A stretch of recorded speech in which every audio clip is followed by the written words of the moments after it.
Okay, yes, sir. We are live on air.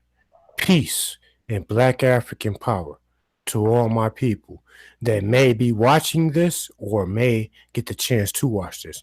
Today, me and my brother Guy Nollywood, we are going to be discussing some real serious issues. So, without further ado, and without like a long introduction, let me bring my brother Guy Nollywood to the Hey, table. peace, peace, Black power, African love, African liberation all day. You know what I'm saying? It's your boy God Nollywood, and just want to bring some awareness to the people. You know what I'm saying? Just bring some knowledge, some scholarship, and we're just gonna have a discussion. This is all about discussion and just bring some knowledge and awareness. Um, because there's some miseducation going around and some babbling and just trying to just throw things off. You know what I'm saying? Just trying to just we need as a people we need to just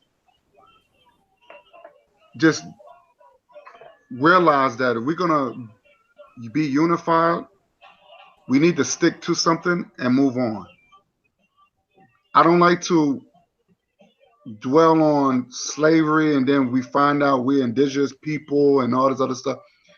The Constitution said that we are African people. They know where they got us from. They know that we're African. So it doesn't matter if you it doesn't matter if black people was already here. Yes, we was the first ones here way before Native Americans existed. So we talking about 10,000 years. You don't think black people traveled? Of course. We was the first one that made sure. We were the first that came up with vessels. So we conquered. The pyramids itself explain that we was here. We're pyramid builders. You know, I'm not going to give credit to a race of people that haven't shown no proof or evidence that they're pyramid builders or they knew to build things out of concrete. Show me one Native American that built things out of concrete. Because last time I seen a Native American, they lived in tents. Okay, Sir. so I would like to show me proof of any Native Americans building pyramids, or or any Asians that build pyramids. So Sir. we just want to chop things up, and I just think there's a lot of miseducation. A lot of people tend to come online and just babble and just don't show no proof or evidence. And we need to really and to really clarify a lot of things. And then we just Yes. and once we done with it, we just got to move on and just correct a couple of more things. Yes, sir. And what I would like to say is peace, Black African power to all my people that may be going through the same thing that me and my brother are going through. Here's one thing that I would like to say, that regardless of your ideology, regardless of your feelings, regardless of whether you think you believe in the transatlantic slave trade, yes, yay or nay, here's one thing that I believe that all of my people can agree on: the fact that the white man is the pedophile of the universe. And when I say pedophile, like if you look through history, through our history, and I mean, all of this stuff is well documented. Like, look at the founders of the Constitution. Like, look at Thomas Jefferson, for an example. He was a rapist. He was a rapist. He slept with little girls. He impregnated little girls. Like, he was a rapist. Like, look at Andrew Jackson. Look at all the so-called founding fathers that the white man of today in 2018 will consider his founding fathers. Like, he carved out a monument in Mount Rushmore. Like, I've been to that before. I saw it up close and personal. The white man to this day still honors his heroes. Hmm. So it's like, why don't we as African people honor our heroes? We can look at the Marcus Garveys, the Malcolm X's, like all the Dr. Martin Luther King Jr.'s, people who gave their life and shed blood just for us to be able to have the freedoms and luxuries that we have today. So when people try to say that Pan Africanism is something that is just within the fantasized mind of the American Negro, it's like, I'm going to tell you like this. I'm going to really, really, really, I want to bring you to the table and I'm going to give you the opportunity to be able to explain yourself. Because when I look, if I look on any website, if I look on google.com, the white man website or whatever, even the white man himself, he has a complete list of the 100 greatest Pan Africans of all time. And what I will tell you is that the majority of Pan African people, like some of the founding fathers of Pan Africanism, did not come from the North Americas.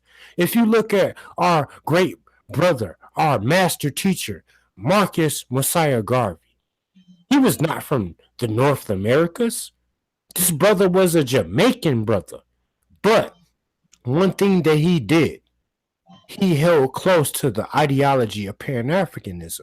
And I believe in that ideology myself. I want to see all of my people unite, regardless of differences in opinion, regardless of differences of ideology. Like, we are all one family, regardless of if you're from Jamaica, regardless of if you're from Haiti, or you're from the Congo, or if you're from Kenya, or if you come from Ghana or South Africa, North Africa. It doesn't matter. We are all one family underneath one nation with one common enemy, and that is the white man. So, Brother Guy, what do you think? Are we indigenous to the North Americas? Are we the original red man? Or do we come from Africa, the mother continent? Well, let's look at the again. I know we spoke about this, but I'm going to share something with you, and we're going to look at the Dred Scott case, right? Yes, sir. Let's show this.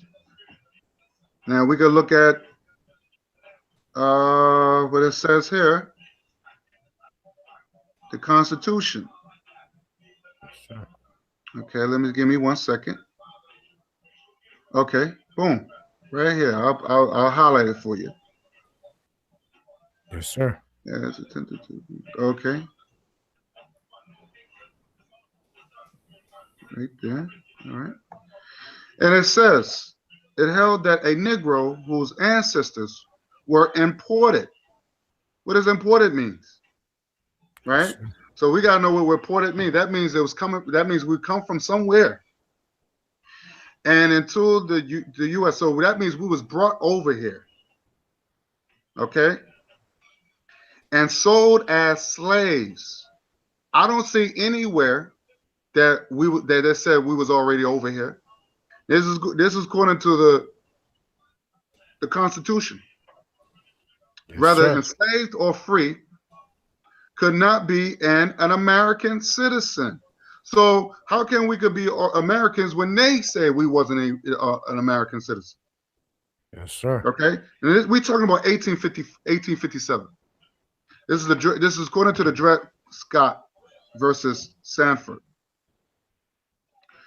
So, and therefore had no standing to sue the federal court, and the federal government had no power to regulate slavery in the federal territories acquired after the creation of the United States. Dred Scott, right? Dred Scott, an enslaved man of the Negro what? African race, Yes, sir. who had been taken by his owners to the free states and territory. Now they tell you this man was a Negro, means black, from the African what? Race. Yes, sir. So I'm just trying to figure out if the government's telling you that we're come from Africa, Yes, how is sir. it that we're not African people if the government said that we took you from Africa? Yes, sir. And if I mean, if we aren't African people, why did back during the transatlantic slave trade, why did the white man, the rosy cheek white man, go out of his way to try to keep us away from worshiping our gods, practicing our customs, and embracing our culture? If we are not from the Africa, if we are not from the mother continent, which is the continent that holds the most resources, without us, the white man would die. If all black people left the Americas, the white man would die. He would perish without us. We are the driving force. We are what keeps the white man alive today. Because without us, he would be driven back into the caves of Europe. As funny as that may sound. But the thing is, it's like one thing I will not allow is people to spread misinformation. Because, like, even if we talk about like our great Pan African scholars, like the majority of Pan Africanists come from the continent. They're not from the North Americas. Like if we look at one of the grandfathers of Pan Africanism himself, he comes from Jamaica. Our beautiful brother, the master teacher, Marcus Messiah Garvey. Even Malcolm X himself always spoke highly of Africa and Right. always spoke highly of Egypt and Kemet and all of these beautiful things. So I would just like to let the people know, the people that claim to be Moors, the people that claim to be indigenous and the original Native Americans and all that shit. Like, why are you trying to hide your identity? Because, like, if you look at today in 2018, for an example, I could use Little Kim.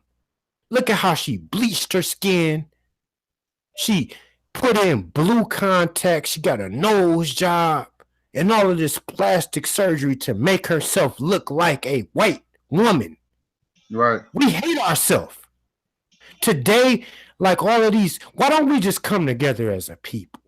That's the question I have. Why don't we just come together as a people? Put all the petty bullshit aside. All of the Willie Lynch bullshit. I mean, because it seems as if, like, if I look at on social media, Facebook, YouTube, it's like black people, man, are at each other's throats to the point to where we are reliving the Willie Lynch papers. Like we are so far like fighting each other. Like the white man doesn't have to do nothing.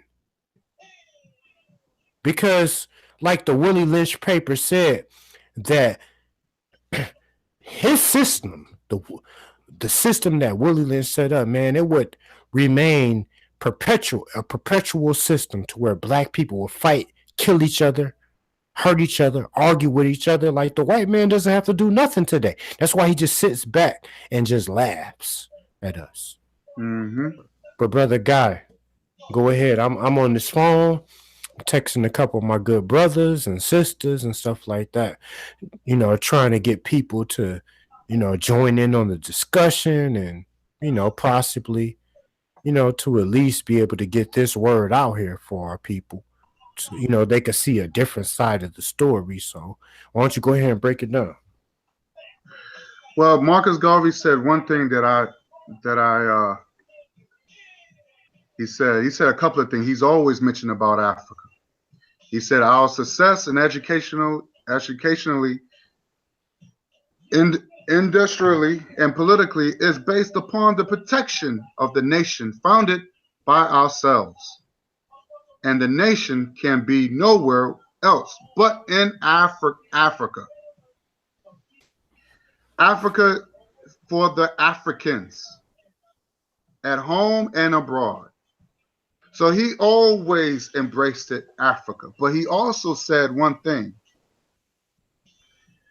It's not black is not for every black person. Okay? He said, I have no desire to take all black people back to Africa. I'm going to repeat that again. He said, Marcus Messiah Garvey Jr., he said, I have no desire to take all black people back to Africa. There are blacks who are no good here. He could be talking about America, he could be talking about Jamaica, and will likewise be no good there. So that should tell you something, that Marcus Garvey is not speaking for all black people. He's not.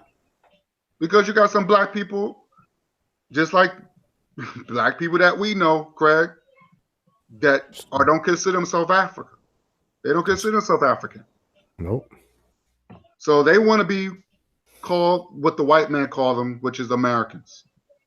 Because this country was not named America before the white man came. So what was the name of this country before the white man came over here? Do anybody know? So I'm trying to makes me wonder, these pro-blacks that call themselves Moors, Israelites, or whatever you want to call yourselves, that want to claim being American, being after be claimed after some homosexual called Christopher Columbus. I'm surprised you want to be named an American. Christopher Columbus didn't care about no black person. This Italian savage. You know what I'm saying? I mean, come on. Christopher This man Columbus said in his Captain Log how he looked down on the native Indians. Columbus. So we gotta think African. That means we're gonna have to brush up on our language, get our language back. Even if you could speak a little bit of Swahili, that's better than nothing. Yes, sir. And just because you wear dashikis doesn't make you African. Being African is up here. Being African is protecting your dignity. Yes, sir. Protecting your pride. Knowing that if you can, a lot of the times, and I ask white people, I ask white people, what have you invented? I keep hearing like African white holidays, but it comes from somewhere. You know what I'm saying? Christmas comes from somewhere. Thanksgiving comes from somewhere, and all that originated from Africa. You know what I'm saying? It comes from somewhere. They're not invented. They're not just invented. Things come from somewhere. Yes, sir. They take us. They're not inventors. Because you talking about a white man's holiday, that means they invented that. That means at least they invented holidays. But no, they take us. Name me one thing.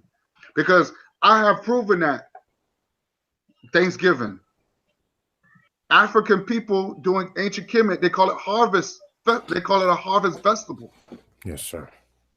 That's what Thanksgiving came from. Okay. Yes, sir. There is a black man named Saint Nicholas. I guess he was a Moor, a West African Moor, but they call him Saint Nicholas. So he was the original Santa Claus. He was the first Santa Claus. So I'm just saying that these things come from somewhere. Halloween come from somewhere. So the white man has not invented anything. So that's why I don't get into he invented holiday, a white man holiday. There's no such thing as no white man holiday. I have proven that. They take stuff and they claim it as theirs. So,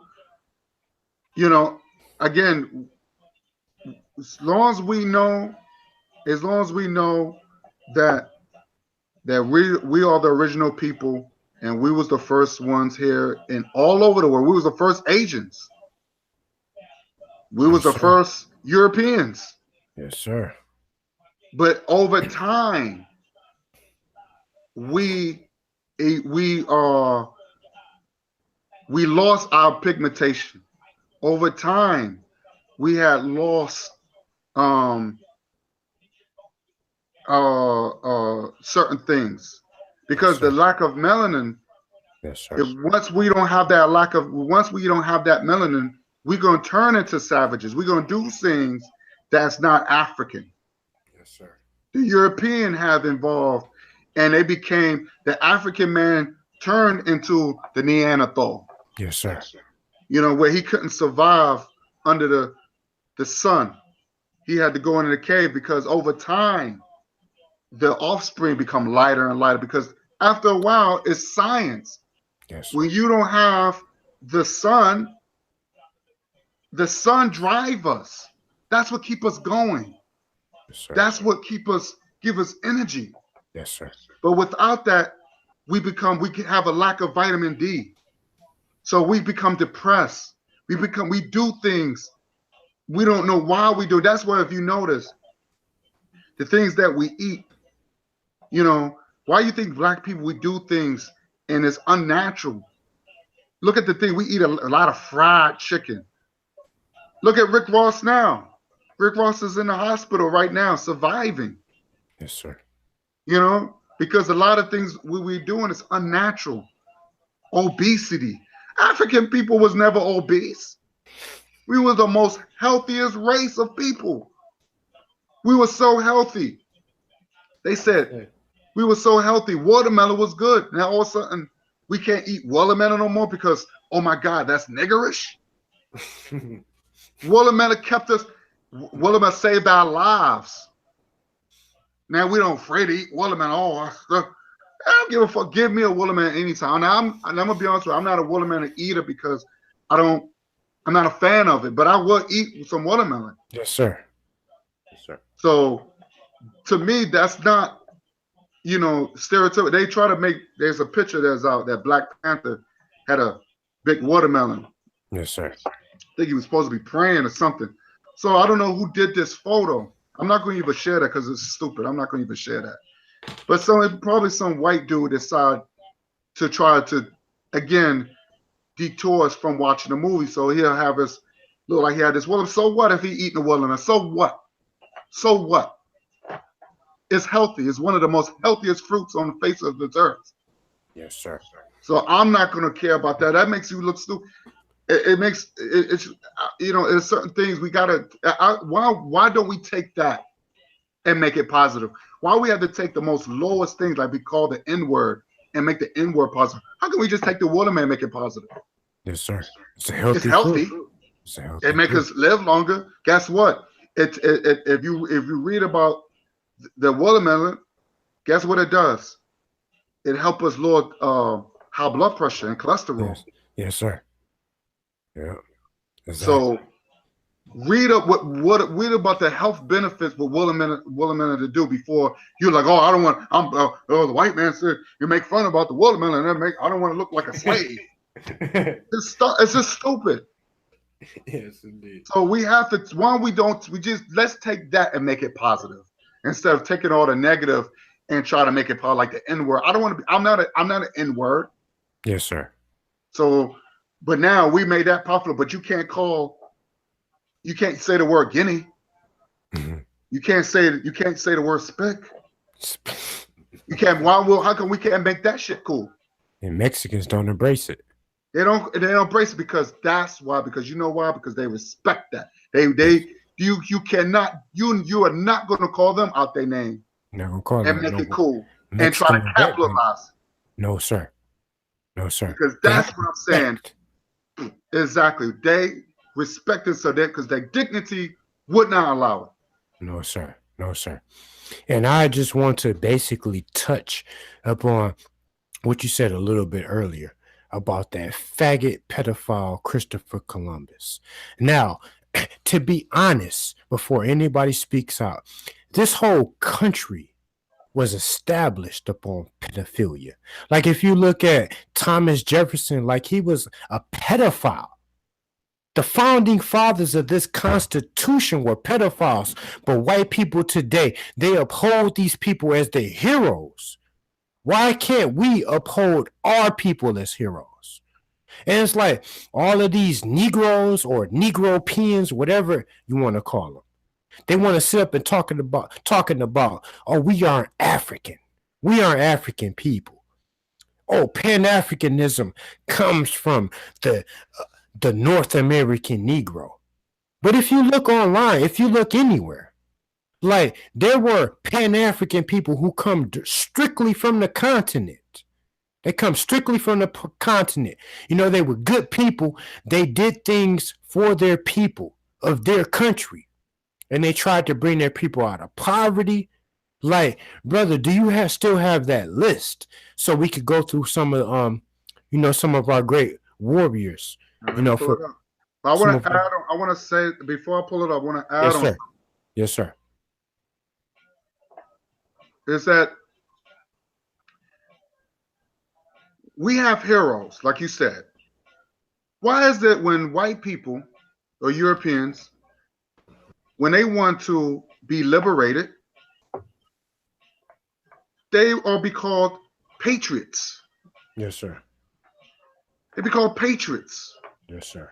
patriotic. Oh, don't disrespect the American flag because we fought and died during the Revolution War because we want to get under the British. Yes, sir. But it was cool. That was cool. But when African people want to get under oppression, Yes, and sir. when we want to be free, Yes, sir. we become evil, Yes, sir. ungrateful, savages. We become all this name calling. But if you look at the Haitian Revolution, we should embrace that. Yes, sir. But white people, why we allow our oppressors to make us feel guilty, to make us feel ashamed of our heroes? I never could understand that. You got black people today, but we can't talk about Malcolm. He was a troublemaker. Troublemaker? Ooh. Nat Turner was a troublemaker because he wanted to be free. Yes, Our sir. people want to be free out of oppression. They even say Dr. King was a troublemaker. Oh my God. But these are our heroes. These are people that died for us. These are our Jesus Christs. Yes, sir. The word Christ means anointed or chosen one. Yes, sir. It's not a last name. No, sir. That's what Christ means. Yes, sir. What about the good ship Jesus? That's a slave ship. But you embraces Jesus. But this is where you embrace slavery, but you won't embrace liberation. And this is what I'm trying to understand because I'm confused. I'm confused because we don't even have holiday. Let me tell you something. We should have holidays of all our great people. We don't even have a holiday of Marcus Messiah Garvey, Malcolm X. But we celebrate Easter and We President's celebrate Day, Easter, Columbus Day, Columbus Day, the pedophile day, President's Day. pedophile day. Like Yeah, the white pedophile. man loves, the white man loves his heroes. He loves his heroes. He loves his murderers. He loves his murderers. Look at Marion Sims, who butchered black women, but they call him he's the father of gynecologists. But look how many black women that he experimented on. They got a statue of him. They had a statue of Robert Lee. Yes, sir. Yes, sir. But Robert Lee wasn't all that bad compared to all the other. These people make Hitler look like a saint. Yes, sir. Yeah. So we got to do our research, man. We got to do our research because we don't honor. And to me, honestly, these conscious punks, I call them conscious punks because we don't really honor. Let me tell you something, bro. Let me tell you something, my brother. I take off on these days. I take off on Marcus Garvey's day, Yes, his sir. birthday. I take off. Yes, sir. Ain't no white man gonna tell. Ain't nobody Yes, gonna sir. tell me I Yes, should sir. work No way. on my No, sir. hero's day. No, sir. It's not gonna happen Yes, sir. because who wants to be enslaved? Who wants to be mistreated? Who wants to be raped? Yes, sir. And our kids are being killed and raped, lynched. They didn't Yes, rape, and these women, these black women, y'all just, and I hate to say this, brother, I hate to say this. I'm not gonna call it for what it is. just Some of call these it for black what it women, is. some of these black women disgust me. Some of these black women disgust me. Yes, sir. Let me tell you why. They want to have women rights. They want to have women rights. But when the women in 1920, it was 3 women who fought for their rights to vote and to be liberated. But it was 3 white women, but the rights was only for white women. It was only for white women. The right to vote wasn't for black women. Black people didn't vote or right to vote, but that black women was in the same boat as black men. So I just feel like when I hear women talking about I'm a feminist and I'm for women's rights, y'all full of it. Y'all can't join with white women when white women didn't accept you during the 1920s. You fought. You was along with us. We are together. We are as one. We always been and we always will. But I'm sick and tired when you got black women talking about I'm from women's rights. Yes, White sir. women did not include you in 1920. No, sir. It was 3. You know what I'm saying? The right to vote was for white women. They was fighting for equality. They didn't include black women in nothing. It was And I they were vote. members of the Ku Klux Klan. You have women of the Ku Klux Klan. Yes. They didn't include black women in nothing. They didn't want black women in nothing. So it just hurts me when I hear black women talking about I'm for women. I'm for women. I'm only for liberation for women. Are you serious? So you just leave us when the white man was lynching your black asses too. There was no favoritism. It wasn't like, oh, you're a woman, we're gonna let you slide, but we're just gonna kill all the men and boys. So black women, some of these black women disgust me. Being feminists, being a feminist movement, that's a European thing. So we need to get out of that. We need to get out of these movements and create our own liberation movement. Keep it African. Yes, sir. Because that's the only way we could be respected. Now you got the Puerto Rican parade is on Fifth Avenue over here in New York. Yes, sir. The Puerto Rican parade was never on Fifth Avenue in Midtown. No. Yes, sir. Let's see. Yes, sir. No, I'm sorry. Yeah, you got the Puerto Rican. Oh, I'm sorry. You have the Pride movement now, the gay movement. The gay movement. They on Fifth Avenue, and now they being televised. That movement used to be only in the Village over here in New York, Okay. and it wasn't televised. You hear about it, you're like, oh, it's going on, but it wasn't televised. Oh, now it's a movement now.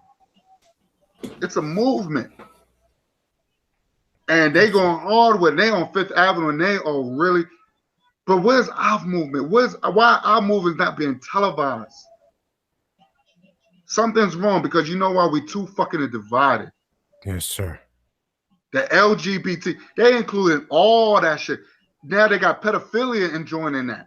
Yeah. The pedosexual, they call it pedosexual now. Pedosexual. This country was built on pedosexual behavior. Pedosexual. Yes, sir. So now they join the LGBT. But you see how they come together? Yes, sir. Oh, not us. We don't come together because we too divided. We are Muslim. We're Christian. We're Moors. we're, atheists, we're uh, committed science, and we're committed people, and all this other stuff. We're too divided. We're not a nation. We're just reliving Willie Lynch. The We're Willie too Lynch. divided, and this is how they're killing us. Yes, So sir. I'm a Pan African. I'm a Pan African. An That African. red, black, and And green, green. I'm a die with that. I was Die. brought up with that. Yes, That's sir. everything to me. It's So, everything. like Sister Soldier said, she said, I'm all of that, more, all of that. I'm all of that in one. Yes, sir. Because we created that. It's all spirituality. Yes, sir. We, The we Pan have African. we had deities that honor us. We had. Did you know we worship black cats? That's why I have a black cat. Yes, sir. Black cats Yes. was sacred. You could, Yes, sir. if you harm a cat, you would be punished by death. Sir. That's in Africa, in ancient Kemet. Black cats was sacred. They had the called Basset. That was the goddess. They had a goddess. I forgot the goddess of the lion. We was connected to nature. So we have to get back into that. Because if we can't respect nature, how are we going to respect ourselves as black men and women? Yes, sir. You got black women abusing their bodies, doing all types of evil madness, being in porn and strippers, and they just degrading themselves. And you expect a brother to respect you, but you want a family, you want children, and but you don't want your children to see this. Yes, sir. We are out of nature, and we are people of nature. We connected to nature. We're not barbaric. We're not savages. We're not We're not black Neanderthals. And we need to get back into Africanism. And that's more important to me. Like, it's affecting our health. It's affecting our health. And that's the problem. We're dying before we hit sick. We dying before we hit 50. Yep. That's true. Because our lifestyle, because we out of our natural state. That's the problem. We out of our natural state.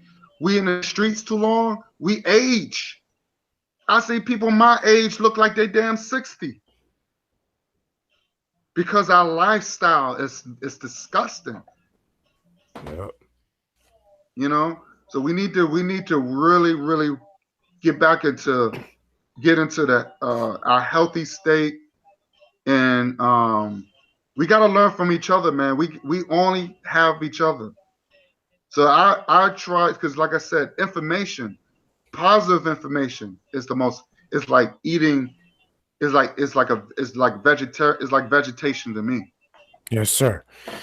Before we get off into the list of all of our heroes and sheroes that gave their lives and fought for us to be able to sit here today, first of all, I want to let people know that pagan holidays, like all of these holidays that people celebrate and embrace, are pedophilic. Like when it comes to Valentine's Day, like we did a Google Live hangout about this, I think about a week ago. And when you look at like Christopher Columbus and how he is like almost like how the white man used to worship the faggot Zeus. As far as like Valentine's Day is a day where people embrace pedophilia. Because, like, if you look at Cupid and the little white boy with the penis hanging out, shooting people with arrows, making them fall in love, like, if you look at Thanksgiving, and as far as like Christopher Columbus and the early English settlers and all of that stuff, how they came over here and massacred the Native Americans and raped their people, like Christmas and the the white pagan Jesus, and how that was used against our people during slavery. It was used against our people during slavery to be able to make us be dependent upon the white man. And it's like this fat white cracker with a goddamn red hat and I guess You might as well say a red KKK sheet comes plopping down your chimney and you know, putting presents up underneath the tree that I guess represents the tree that our people were hung on, the Christmas tree. Like our people were ornaments. Like if you really look at history and look at what happened to the black people within this country, we were the ornaments. We were the ornaments that hung from the trees when the white man was lynching us. Strange fruit. Yes, sir. So what I'm basically saying is that when you look at pagan holidays, like I have no problem with my people celebrating holidays to for an example, but I mean even the July 4th, like the independence, why are we celebrating the independence? I Should mean, not be celebrating that. no, sir. Do We with us. weren't independent as a people, as black people, as African people. We were not independent. What, 1776? Yep. July We were still 4th, slaves. Our 1776. ancestors We were were still still slaves. our ancestors were still slaves. Now, I'm not trying to tell, my good brothers and sisters not to, cook on the grill, have barbecue, do something great for your people, your kids, because I do that as well. You know what I'm saying? But at the same time, I want people to understand the significance of all of these events, like Easter.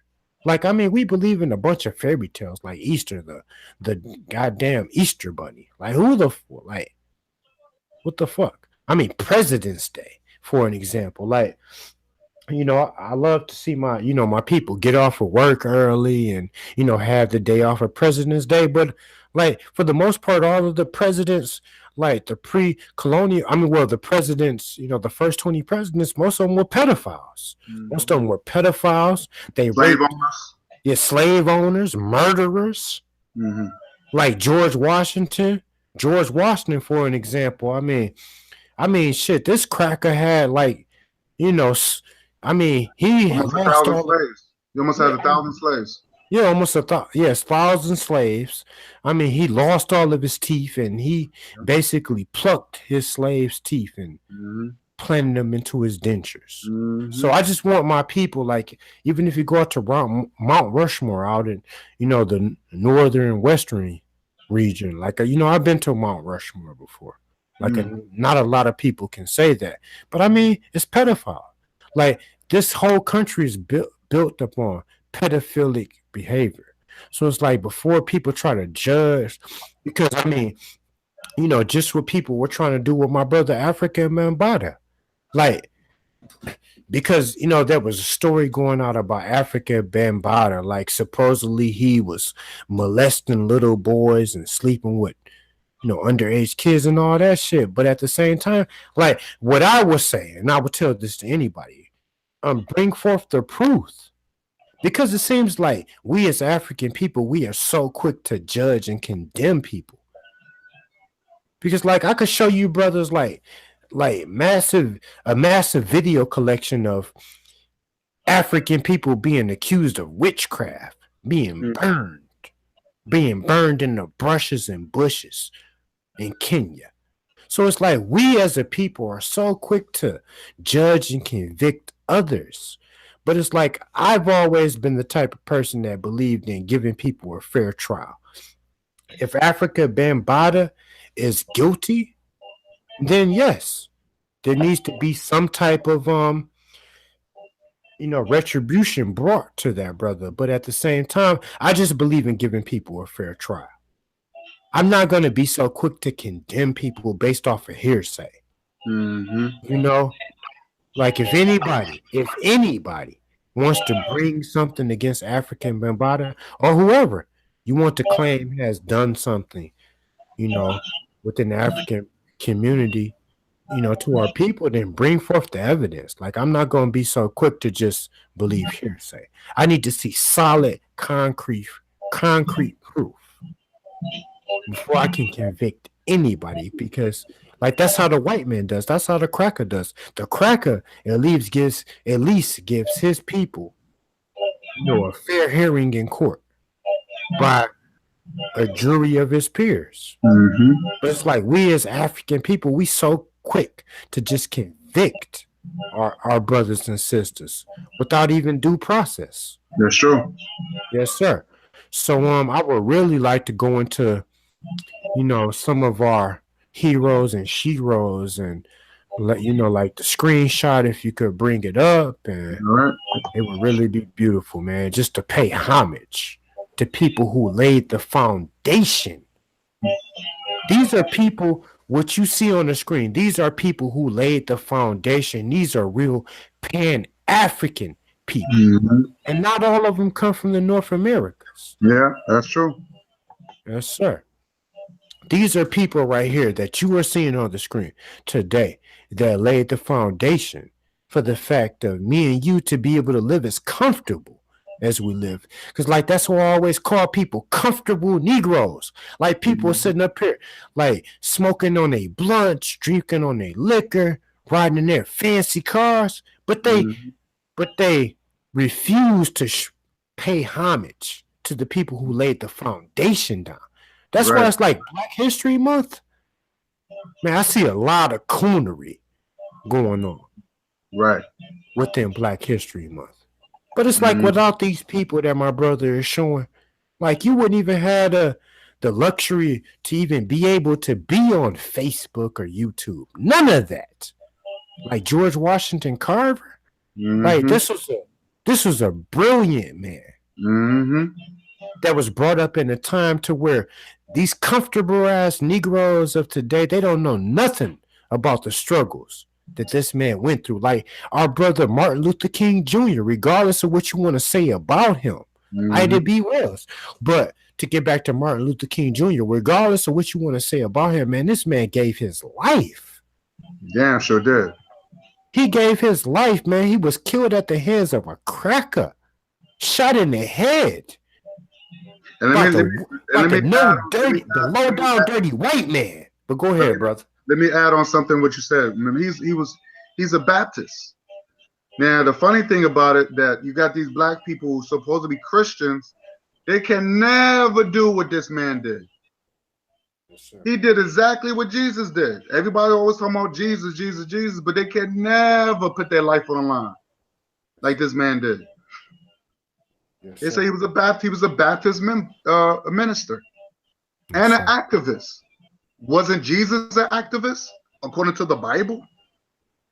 Yes, sir. So I'm just saying, did he go out there and fought for his people, which is the Israelites? This man gave his life. He gave, but didn't Jesus give his life? Yes, sir. So y'all Christians, Negroes, y'all couldn't never do it. Y'all couldn't do what this man did. The black man is Y'all, the y'all, Jesus y'all of the Bible. disgusting. Y'all The black. disgusting because y'all will never do what this man did. Put your life on the line. Never. Yes, sir. The black man. The way I look at things, sometimes I have a totally different perspective on life.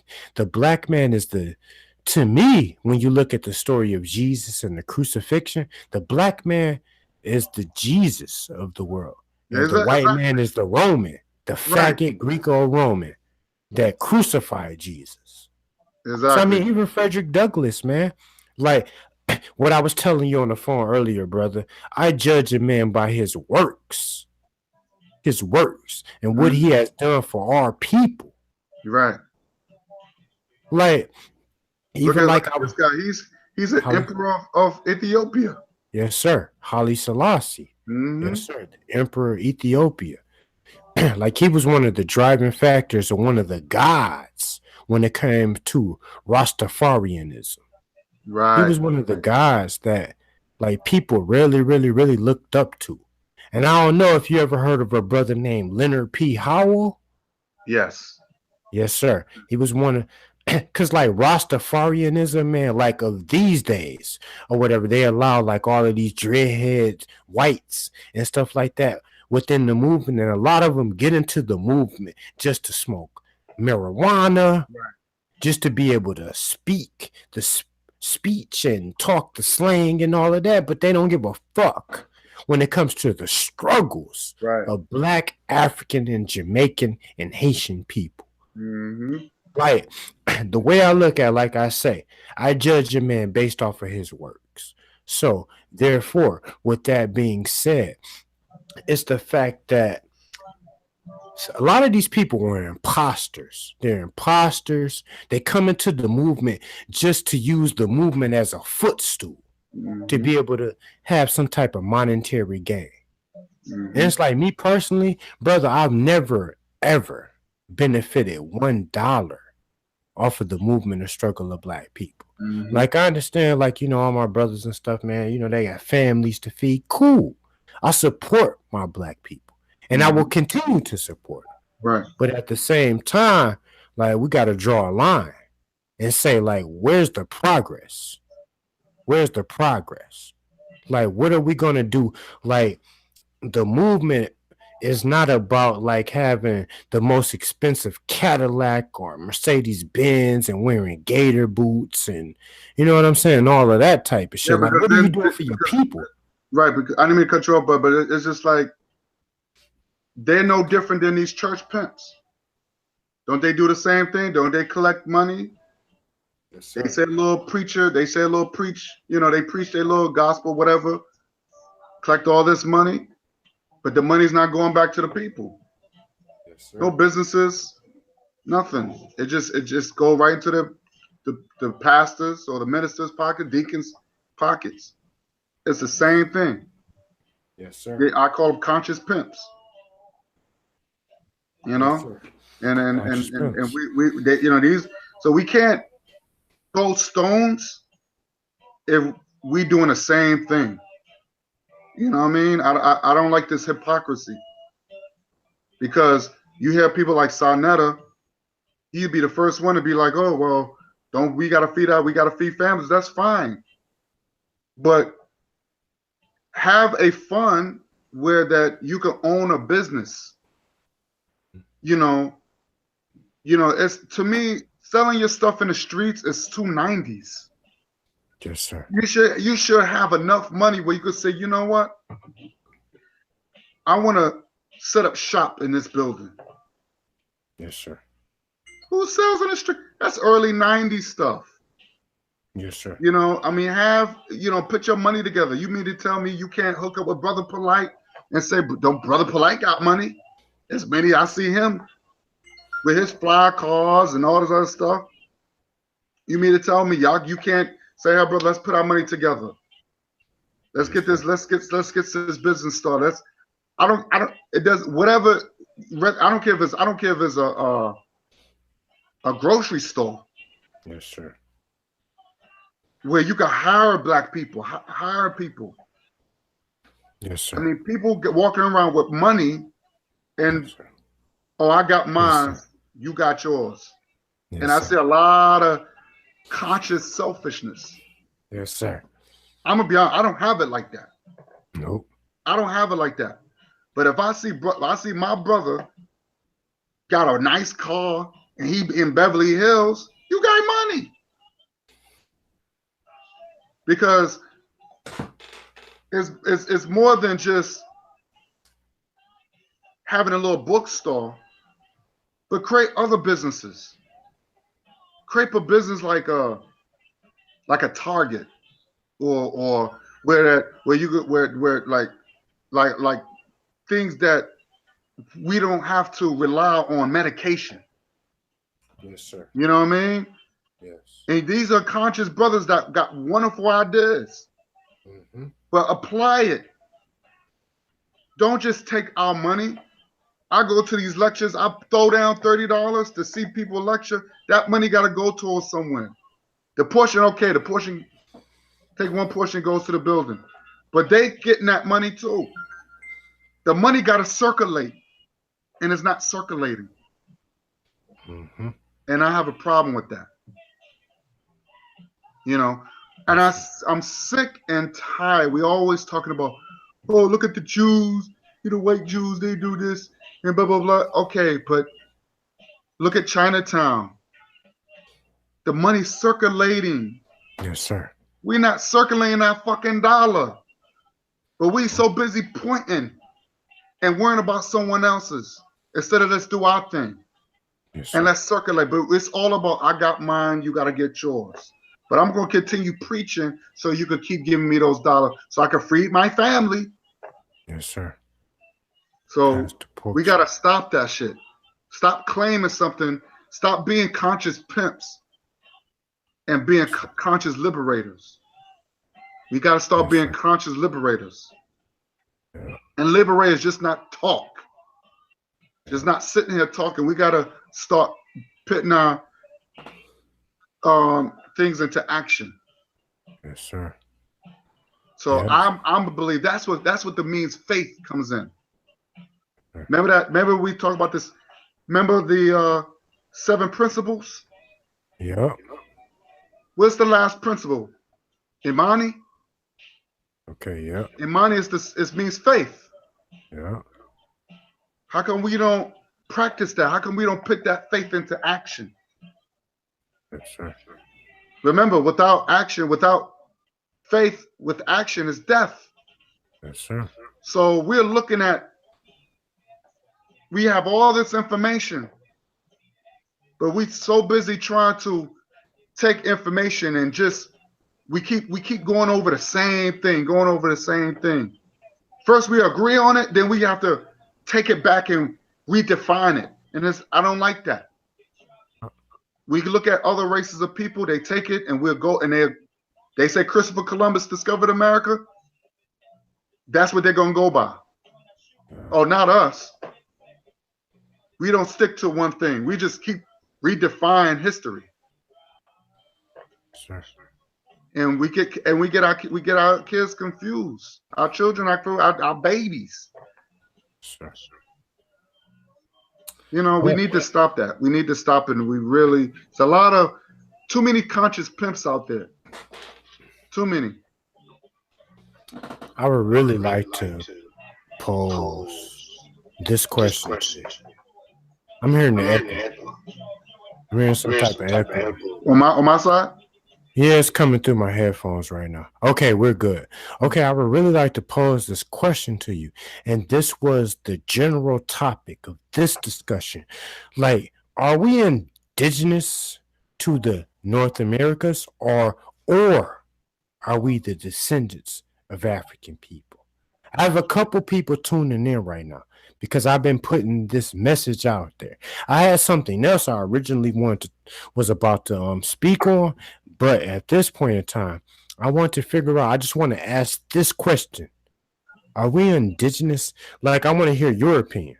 Are we indigenous to the North Americas? Are we the original red man, or are we from the mother continent of Africa? I want to hear how you feel, my brother. well, um, according to, like I said, and with the Dred Scott case, and because I'm going by the information, because like I said, in order to learn who we are, we have to go back to the past because the past is being documented. Everything is being documented. Even black people in ancient Kemet taught us whatever we learned, you gotta you gotta write it down because people could come in and try to change your history. And I'm not gonna let nobody come in and try and change my history. Like I love my brother Chaka Amos, Yes, sir. very educated brother, because he's all about scholarship. Yes, sir. And that's what my mother even told me. If you're gonna listen to somebody, listen to people who got PhDs, listen to the doctors, listen to the scholars who done the field work. I don't go by opinions, I go by facts.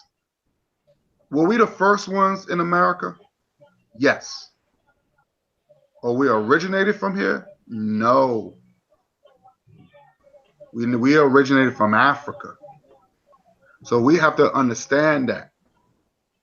Now, have we over time, over a large period, that we have mutated? I believe in mutation. It's the reason why you have albinos. Isn't albinos a mutation? Yes, it is. So I believe that we have mutated over a large period of time, 10,000 years. Over time, we have mutated because we have to adapt to our environment. Remember, over here in this country, we have 4 seasons. You know what I'm saying? So in Africa, is only maybe one. In Europe, is maybe two or whatever. It depends where you're located at.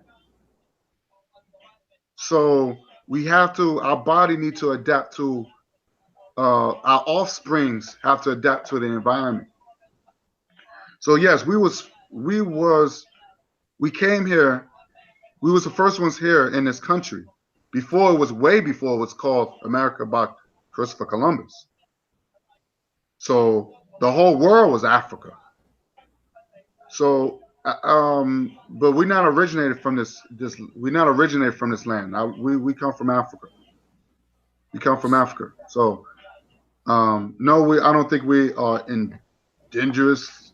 I don't think that. I don't think this is not. Uh, I don't think that we uh, was a you know we was created here or anything like that. I think we are, in fact, African people. Um, yes, we are. We say we descendants. We are descendants from Africa. Africa is in here, and just Yes, sir. because I haven't born in Africa doesn't make me less African. And this is what I like about the Black Panther movie because it tells you that how Killmonger would say, well, he letting you know, yeah, I might not my culture is not, I might not been raised in Africa, but my DNA is from here. The things that we do, our dances, the way we braid hair, the way we take things out of nothing and make something, we make art out of it. And everything that we do is getting taken away. Our music, you know, and it's just that everything that we do is African. A lot of people don't know that it's African. So my history don't start in here in this country. I don't. Okay. There's no such thing as no African American history. Let me throw this out here, and I want to see how you respond to this. Okay, there is an argument that I've heard, and I can somewhat agree with to an extent. Now, I've heard the argument that yes, African people, for some reason, they're not trying to claim us, and I'm not talking about all. I'm saying specific African people. Even if you look at within the North Americas, like look at everything that's going on within African people within the North Americas and how it's like we hate each other. We hate each other. We want nothing to do with Pan Africanism. And I'm not talking about you and me. You know what I'm saying? Because we're on a different level, a higher level of consciousness. But I'm talking about like when you look around, like, you got the Negroes and Shegros or what all of that they don't want to have anything to do with Africa. Like as far as like just look at Little Kim for an example. And I'm not sure if I mentioned her earlier. Look at how she bleached her skin. Look at how she made her nose thin. And I mean, she had plastic surgery done on her Michael nose to Jackson me. did it too. Yes, sir. And she made her lips thin and blonde hair, blue contacts, and all of that type of stuff. Like some of our people over here in the North Americas, they hate themselves. They want nothing to do with Pan Africanism. They want nothing to do with their people, their history, nothing. Right. They just want to be like a mammy up in the kitchen, slaving on the ground, wiping the floors for the white man. So it's like, I mean, even if you look at Africa, of course, we already know we got African people and like different experiences I've heard people go through. They're like what I mean, African people over there that will kill us for trying to do something exclusively for our people. So it's like, what do you think about that? All the hatred, all of the like the like, especially if you look at North America. because like for the most part, like we are going at it and we are feuding, with our own people. Like sometimes, like I was saying earlier, the white man, you know what I'm saying? He just stands back and plays the puppeteer role and just puppets our people against each other. Like Mhm. he's like, moving the strings and stuff like the Godfather. Like the picture on the Godfather, just moving the strings, and he has his little black people, our people, and he just playing them against us. So what do you think about like when it comes to that? Those I type of think I think situations. I think a lot of black people are just manufactured. I think a lot of white people create Negro robots to uh, to destroy African liberation. I do. J. Edgar Hoover made that perfectly clear. He said that there will never be another black messiah unless we create one, unless we give him one, or something like that. So of course they gave us Obama. So black people was happy, like But this was already predicted 40, 50, almost 60 years ago by Bobby Kennedy, and he even said that you know, one day, you're gonna have maybe you could have a black president. So if we become behaved Negroes, we can have they'll give us a black president, that is suitable for us. So I think a lot of these things are just manufactured Negroes that are computerized to dismantle African liberation. I do believe that. Uh, and they are programmed to kill. I mean, I've seen a lot of movies like that where there are like Terminators. That's why if you got to look at certain movies like The Matrix, the movie Terminator, these movies is just not something that, you know, just not something for entertainment. This is something that you really got to pay attention to because this is real life.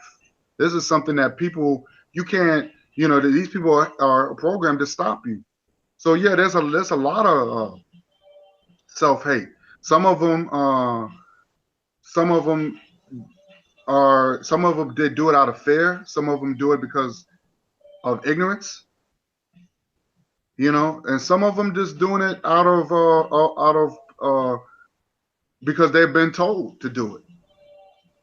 So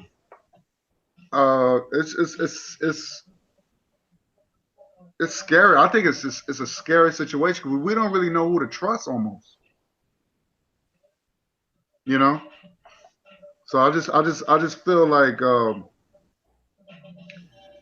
um, there's a lot of self hate going around, even in the so-called conscious world. Yes, sir. You know, like the sister, she was like the sister we was talking about. Uh, about being having this dark skin movement. I think it's silly. You don't have to prove of you don't have to prove that dark skin is better. I just think that we just need to uh, look at the problem. We already know where the problem lies. Yes, sir. We just gotta. I want to see if you can hear this. I'm gonna try to make this call real quick. I'm gonna try to call my brother, Dr. Umar Johnson. His phone. I just got to. Can you hear the phone? Yes. Okay. This is Dr. Umar Johnson. Please be noted that I will be changing my phone number soon. Everyone will need to call the 800 number, 8444 Dr. Umar. That's 844 DRUMAR. That will be the number by which you can reach me in the next couple of weeks. I am the only person who will check that number, but that is the number that you must use. Email Dr. Umar Johnson at yahoo.com. Black Power. Sorry, that mailbox is full. On the mailbox. Thank you for calling. Okay, I was gonna give the brother man a real good voicemail, but I see the email is full or whatever. So I'm gonna actually try to find this other number that he was talking about on here. But like I remember the last time we spoke to him, because I know that one thing about Dr. Umar Johnson, he's always kept it real. Yes, he's had his incidents, but at the end of the day, I've always showed nothing but mad love and respect for the brother, because he's one of the only brothers that I've ever listened to. Like I don't care what the haters say. Right. Like it's gonna always be haters because we always gonna be at each other's throats and necks. Exactly. You know, the Willie Lynch chip, is implanted within our brains. Like the white man bred us to hate each other and to go at our own people more than we do at him. That's true. The white man just sit back and laughs at us. It's true. Just sit George back and Zimmerman's laugh. still laughing. Yes, sir. George Zimmerman. I mean, look at the people. I mean, the white man who killed Arthur Sterling got away scot-free. I mean, John Crawford. yeah. I mean, we could just go. The list can go on and on. And remind you, just let everybody know about all these people were killed under Obama watch. Sure. Where was Obama? How come Obama didn't? He's a commander of chief. That means he's a commander of chief. That means he operates and have full control from the police department, from the military. Yes, sir. So how come he didn't do anything about it? But then they get mad at Donald Trump for allegedly saying shithole countries, shithole African country, or Africans or shithole countries in Africa. Allegedly, he said it. So I'm just saying that they put a face on Donald Trump, which Donald Trump didn't even deny, say he was a least racist. Didn't deny it. Sure. But where was Barack Obama when our people, our babies and young men and women was getting killed and gunned down? I just wanted to ask the Obama fanatics, because these people lost their life because they took advantage. They knew Barack Obama was not for black people, and they took advantage of it. Sure. Now where's Barack Obama now? He's not an activist.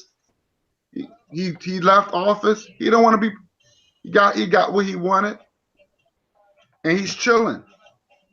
You would think a guy like that would become like a they call him Captain Neck. Yes, sir. Going out there, being an activist, But no, he don't care nothing about us. He did his 8 years, and that was it. So you notice you see Michelle Obama more than anything now. Yes, I noticed that. Yes, sir. You see Michelle more Obama now, but then I'm gonna have you break it down on. I'm gonna have you break it down on that fucking faggot mulatto, Obama. I just want to try to give my brother one more chance. I found his other number. Let me see if I can leave a good, beautiful Thank you for voice. calling Dr. Umar Johnson Companies. If you know your party's extension, you may enter it at any time. To reach National Independent Black Parent Association, press 1. For speaking engagements, press 2. To reach Frederick Douglass and Marcus Garvey Academy, press 3. To reach School Psychology and Educational Services, press 4. To reach Team Pan African and International Affairs, press 5. Thank you for calling Dr. Umar Johnson Companies. If you know your party's extension, you may enter it at any time. To reach National Independent Black Parent Association, press 1. Okay, I just want to try to leave some type of voicemail.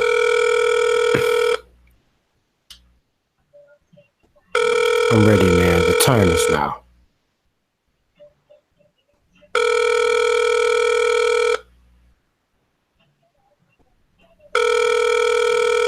I just want to at least get to a voicemail or something, man, so I can leave a beautiful voicemail.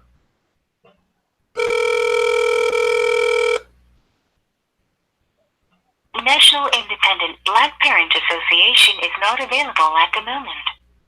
Sending you to voicemail. Begin speaking at the tone. Okay, peace, love, and Black African power to my good brother, Dr. Umar Johnson. Me, I spoke with you possibly about, I think it was approximately 2 years ago.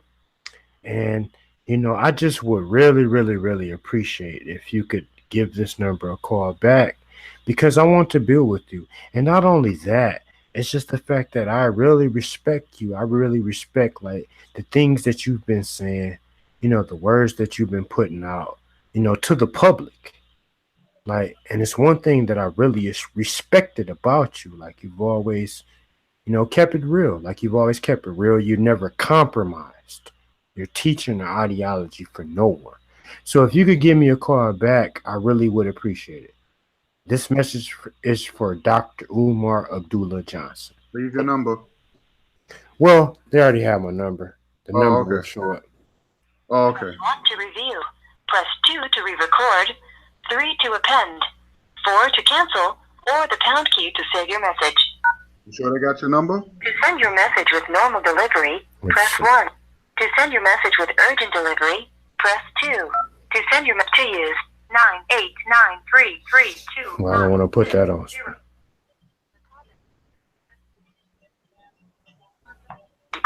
Message received. Thanks for calling. Yeah, I didn't want to put my number out. Oh, yeah, I know. You know what I'm saying, especially on the live. But Right. I just felt the need to really reach out to that good brother, man, Mhm. because, like, I guess his normal, his cell phone and stuff, man, is really receiving like heavy traffic right now. Right. So, like, I called. He had like an 844 number. Right. So I just figured I'd just leave some love, Mhm. to the brother. So I like that. yes, sir.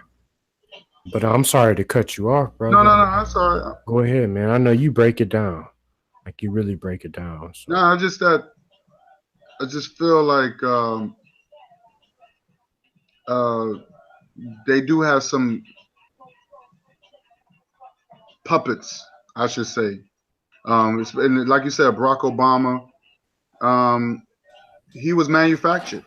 He was one of those manufactured type of dudes that that they gave us and say, oh, he's a black man, and and they quiet us down. They quiet us down, and we most of us accepted it and ran with it because we were so desperate.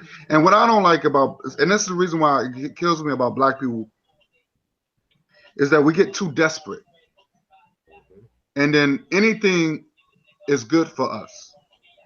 Even we always get that bad part of the pig, and we cool with it. When do we can say we don't want that bad part of the pig? It got to be all or nothing. So we need to, we need to really stop accepting things that's not healthy for us. Yes, sir. You know what I mean? Even when it comes down to these politicians, that's not right. We're not putting these people in office. They are. So when we say no, we want to put you on this in office so you can represent us. If you look at every president, all these presidents represented white people. White presidents for white people. Okay? Name me one president that was for all America, for everybody. You won't find one. Not even Kennedy. Yes, sir. So I just look like I said, Newsweek said Barack Obama was the first gay president, not the first black president, the first gay president. Yep. Barack Obama didn't even deny it. Yep. Barack Obama said, "I'm not the president for black people." Yes, sir. So he told, and it's like you would think that black people say, you know what, we're not going to put this man back in office. This guy's not for us. Mm-hmm. Oh no, we want to. No, some of us voted for him because we didn't want. I rather, like Malcolm X said, I'd rather for a man to tell me where he stands than somebody who's dressing up as in a wolf in sheep clothing. That's right. So I think we need to, we accept too much, man. We accept stupid shit, and I think that's the problem. Like I said, I don't compromise. I'm tired. I am not compromising. No, sir. I'm not compromising. No one. I'd rather die like that. Yes, sir. That's right. That's 100% correct, Yo, and I can't do nothing but respect it. But go ahead, brother. I didn't mean to cut you off. no. I'm pretty much, it's just, I said my thoughts about. I know you was talking about Barack Obama and everything, but I just feel like he was a plant, and it worked Yes, because sir. now we back to square one. We back to square one.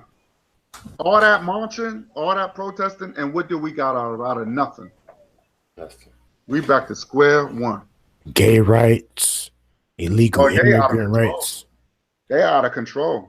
taking gun rights away from American citizens. I mean, even our people who sit here and had to struggle and like shed blood to even have gun rights. Mm-hmm. And shit, that faggot mulatto is trying to take even those rights away that our ancestors bled for and died for.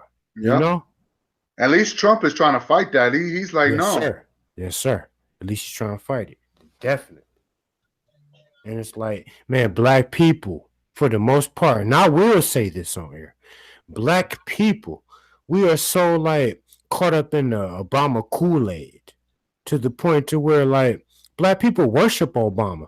Like I was listening to a blog talk radio show, and it was his brother that started the discussion talking about Barack Obama was his second guy.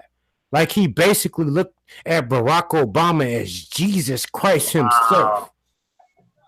Wow. And it's like that's the mindset that a lot of our people have. To where it's like we worship Barack Obama just because he has beige skin. Mm-hmm. Just because I wouldn't even say black or even brown. Just because he has beige skin. All of a sudden, he's the representative for what black people feel and think. And as you already said, this man is against reparations.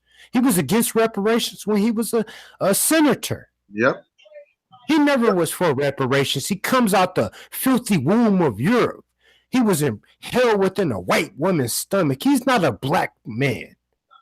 He will never be a black man. He's a mulatto. Yep. A mulatto.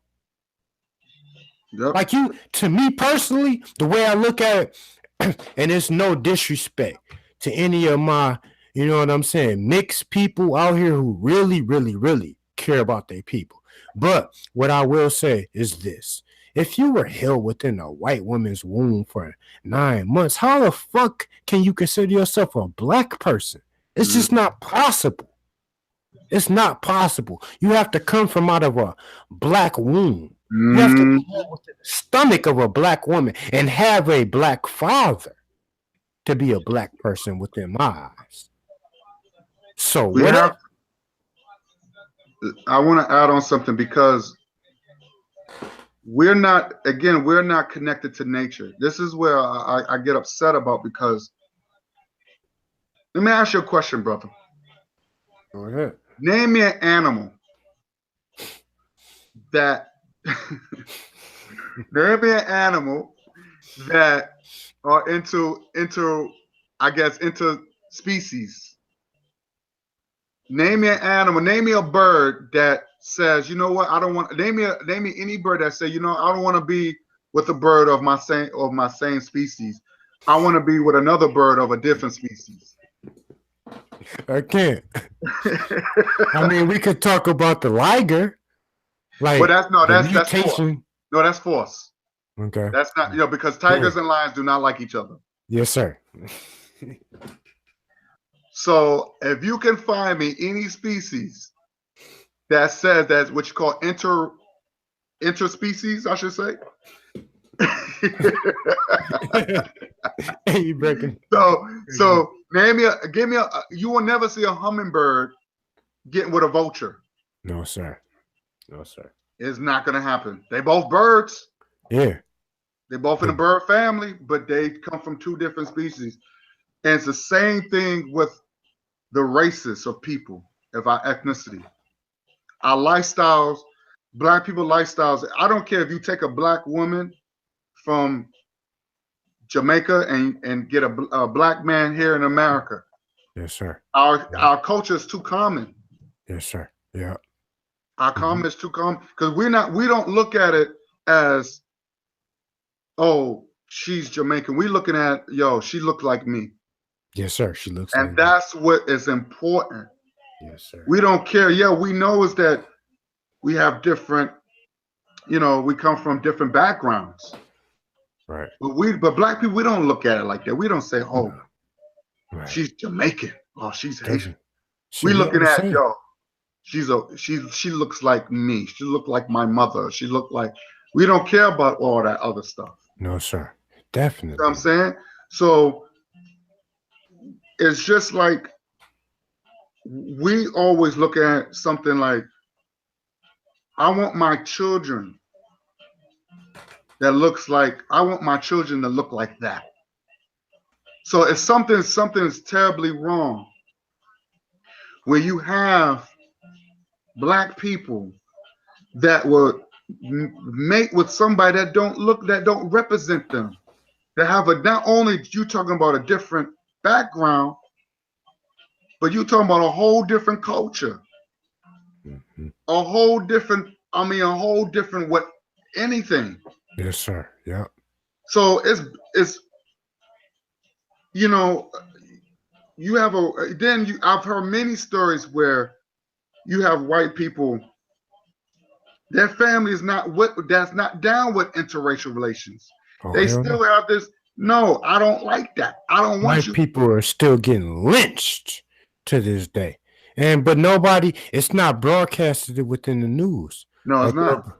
That's what I'm saying, because the white man wants to hide this. Because like what I try to tell people is the fact that, yeah, everything is cool. Like the white man will smile up in your face, rub you on the belly and all of that, as long as he's within the confines of your neighborhood.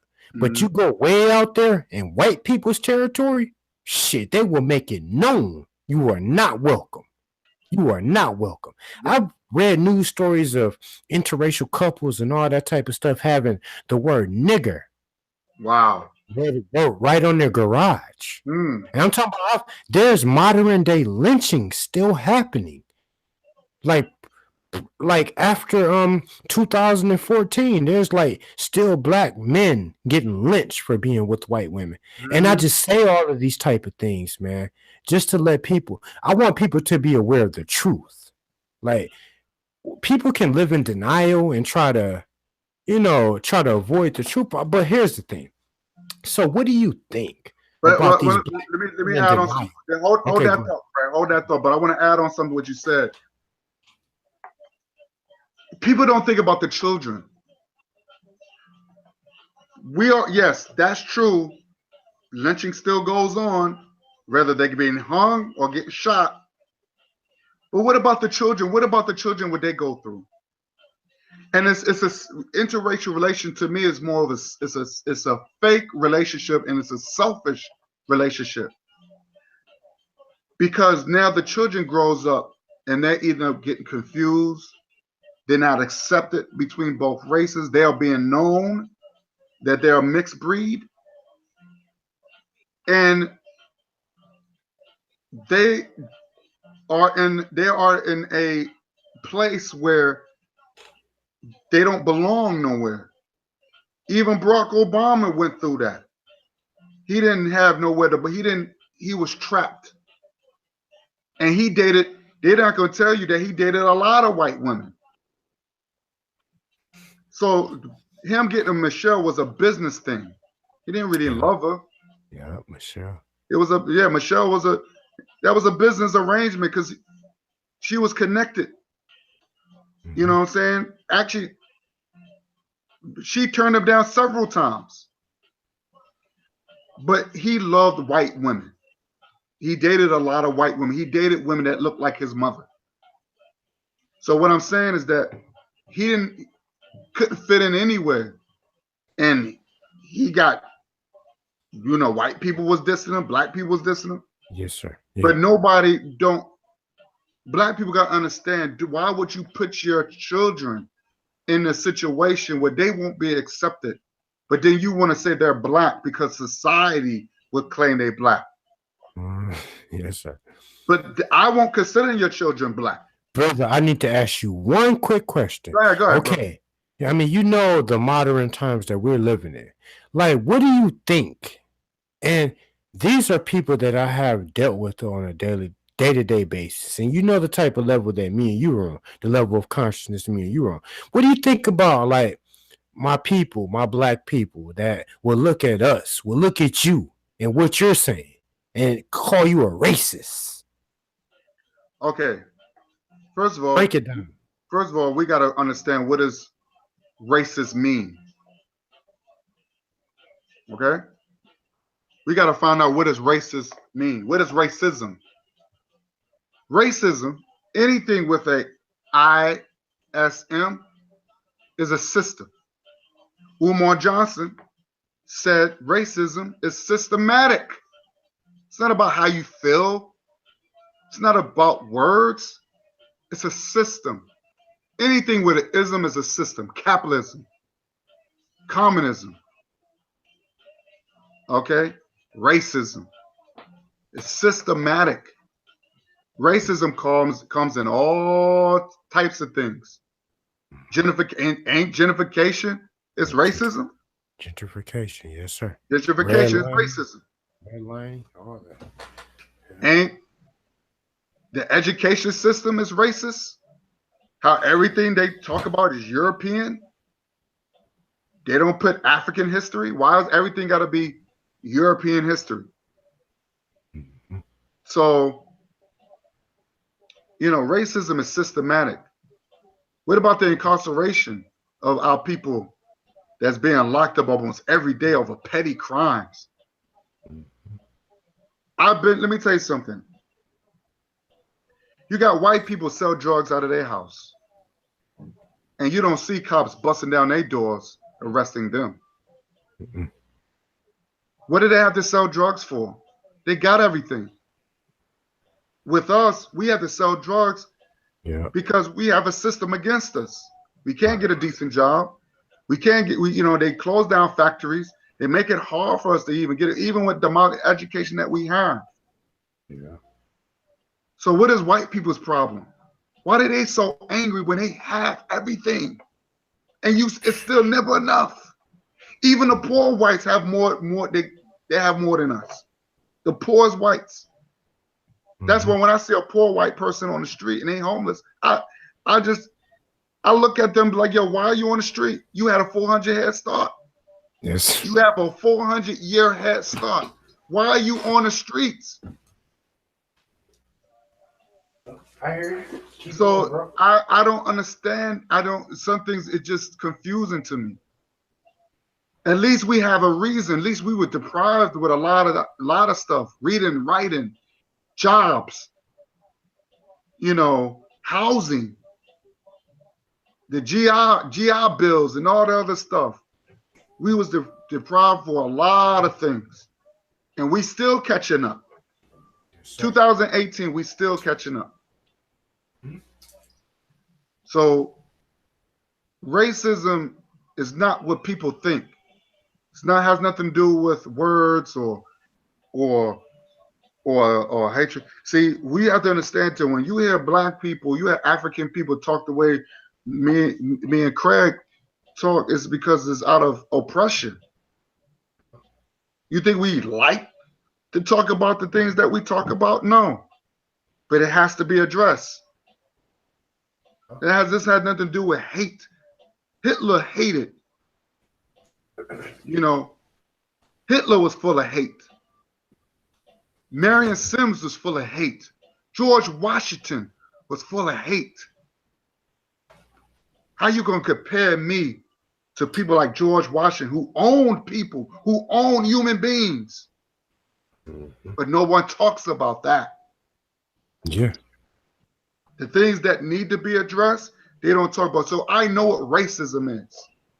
And racism is not, and these religious people, even the Bible says the most the most oppressive men have a destructive heart. That's right. So I'm coming from a place of pain. Yep. But I'm not out there hurting people. If I was out there hurting people, that's hate. But then the Bible also says there's a time for love and there's a time for hate. There's a time for peace and there's a time for war. Yeah, for sure. It's time And for I'm peace. at the place of war. I'm a peaceful man when I'm at a peaceful place. But when it comes down to war, I got to be prepared. And that's the problem with Negroes today. Everything's about love. And you're a fool. I tell any black person, you're a fool if you love everybody. You can't go to war loving. How's that work, Craig? I want to know how you could go to war trying to hug your enemy when your enemy's rather got a 12 gauge at your face. It's impossible. Just not gonna happen. And see, we're not learning from our ancestry. We taking things out of, we nitpick from the Bible, but the Bible is very bloody. Even King David went to wars. Am I right? So if we want to go to the Bible aspect, then how come we don't take things that's been bloody in the Bible? We always talk about Jesus being peaceful, but Jesus wasn't all that peaceful. But let's talk about King David, who massacred. Let's talk about, you know what, matter of fact, let's talk about Moses, who killed people. He killed his own people. So the Bible is very bloody. And that don't sound like a person. Don't God? What about God? Didn't he kill the whole world with the flood? That didn't sound like a man of love.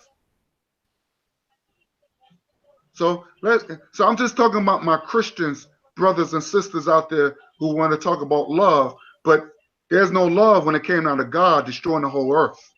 Yes, sir. Yes, sir. And I'm not, you know, like I said, I grew up in the church, so I know with the Bible, what they says in the Bible. But I'm just saying, you know what the Bible I'm trying to get it. teaches. So I'm just saying, you know, there's no, you know, there's a time for place for everything. There's a lot of truth in that. Mm-hmm. Yep. Sure. That's right. You know, yeah. I definitely want to. Okay, we have an echo. There's an echo going on. Okay, you cut that out. Okay, I definitely want to send a shout out to my baby Ebony from Compton, California. Okay. That has been, no, I'm talking to her directly right now. Okay. Because she's texting me and stuff, man. She's watching. So basically, Ebony, I definitely want to send a shout out to you because you have done so much for me, like through my time of turmoil and pain, you know, and all of that stuff. You've definitely been by my side. You've been holding me up, you know, like you've been showing me that there's a better way to live life. So thank you, Ebony, for tuning in, and I love you. And I will be talking to you soon, as soon as this broadcast ends. But I just want you to listen because my brother, Reg, that's speaking right now, he's speaking truth. Nothing but truth. Like, I've been talking to this brother, man. I've been, like, conversating with this bro right here for, like, I would say over 10 years. Yeah. Because I've been knowing this brother before my child was even born. Wow. That's what I'm saying. Like, I mean, man, I've been on YouTube and the Facebook. Like, when I first ran across you, like, it's been a long time, a very long time. Yeah, I used to do individual videos by myself. Yeah. I also had the guys we used to do. This is way before Hangout even started. Oh, yeah, way before that. Way before anything even started, even Sonetta. This is way back when we're 99% of black women the enemy. Days. I'm talking about. I remember when Sonetta only had one video up, bro. Right. Like I go way back to those times before Dr. Umar Johnson, before any of these people. Yep. You know what I mean? I go back with this We brother. one of the founders now. Yes, sir. Yes, sir. But man, I just want to tell her that you are definitely a good person. There, man, you should be a teacher.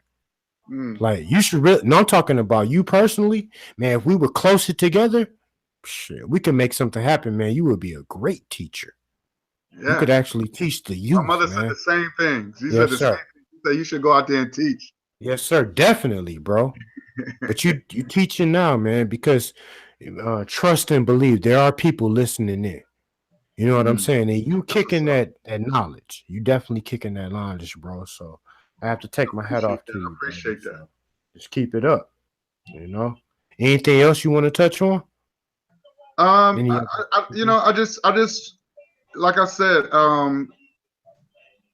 we need to. I just feel like we just need to. The only thing I gotta say is just that we need to really get, like Marcus Garvey said, black people's out of touch with nature, and we need to go back to our forefathers in ancient Kemet and learn from them. And I'm not saying we was perfect. We wasn't perfect. You know, there've been black people fighting each other then and whatever, but at least we had a system. You know, we had an education. We had universities. You know, and I think it's easy. We can do it. I just think that sometimes we can use the system that we have now, even though it's working against us, but let's take it and just work around it and let's start our own thing. And I just think that is this, we just gotta, it's nothing wrong when we see another black person. It's nothing wrong saying, hey, what's up? How you doing? You know, sisters need to be more polite to the brothers. If a brother saying hello or whatever, don't think every brother is trying to kick it to you. Sometimes the brother just want to, sometimes we want like to say, hi, how you doing? You look nice today. Not everybody's trying to, try to get with, try to, get with you or get with, nobody's not trying to do that. I think we need to be open and same thing with sisters. It's okay to say hello, how you doing? We need to start being more unified and we could just start from there. We don't have to start grilling each other and all this other stuff and not speaking and all this other stuff. And just, be more polite, just be more conservative. We need to go back to the old ways, how we used to, how our grandparents used to do things. This because the new generation is this is what society wants. This is what the white society wants, and they profit off it. You look at love and hip hop. They're making black women look bad and look slutty. They're making black men look bad and slut, and it look like they look horrible. I'm not, brothers ain't like that. Sisters ain't like that. So we can't let media define us. We got to let history, our African history define us. Not the media, you know what I'm saying? Not European history. Let our African history define us. That's how I look at it. I could screenshot and send it to you. What you mean? I could screenshot you.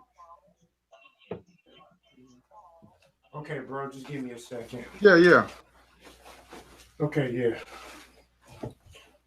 Yeah, I'm back. I can hear everything you're saying. Yeah, no, I'm just talking to my beautiful queen on the phone. She knows she's a queen. So what's she saying? She's trying to figure out some stuff. I don't know. She's watching us?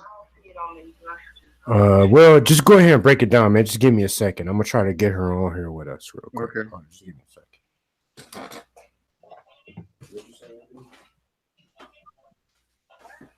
No, what did you say? Yeah, but you want to talk? I didn't know that. No, that's the only reason I ain't called you. What you mean? That's something you want to say? You can speak on anything. Cause you talking about send you a number? What the fuck? No, I'm saying, why I don't have that number that you have on the camera. What you talking? Yo, I don't understand what you saying right now. I don't. That's an iPhone, right? Nah, it ain't no iPhone. Nah, it may look like one, but it ain't. Oh, oh. Yeah, you wrong there. You wrong there. You wrong. But we still. We, okay, wait a second. I'm gonna put you on. I'm gonna put you on speakerphone so you can be heard. Okay. Hey, Reg. Yeah. Yo, can you? Yeah, okay, Ebony. Yeah. Say hello to my brother Reg. Hello. Hey, how you doing? Hello. He said, "How you doing?" How's he doing? He said, "How are you doing?" I'm doing well. I'm doing very well. He's doing I was good. just looking at y'all lives and stuff on YouTube. He said, "He's just looking at. She's just looking at our live on YouTube." You feel Nice, me? nice. That's what's Say up. nice. And I agree with what y'all saying and stuff like that. Here, she But just.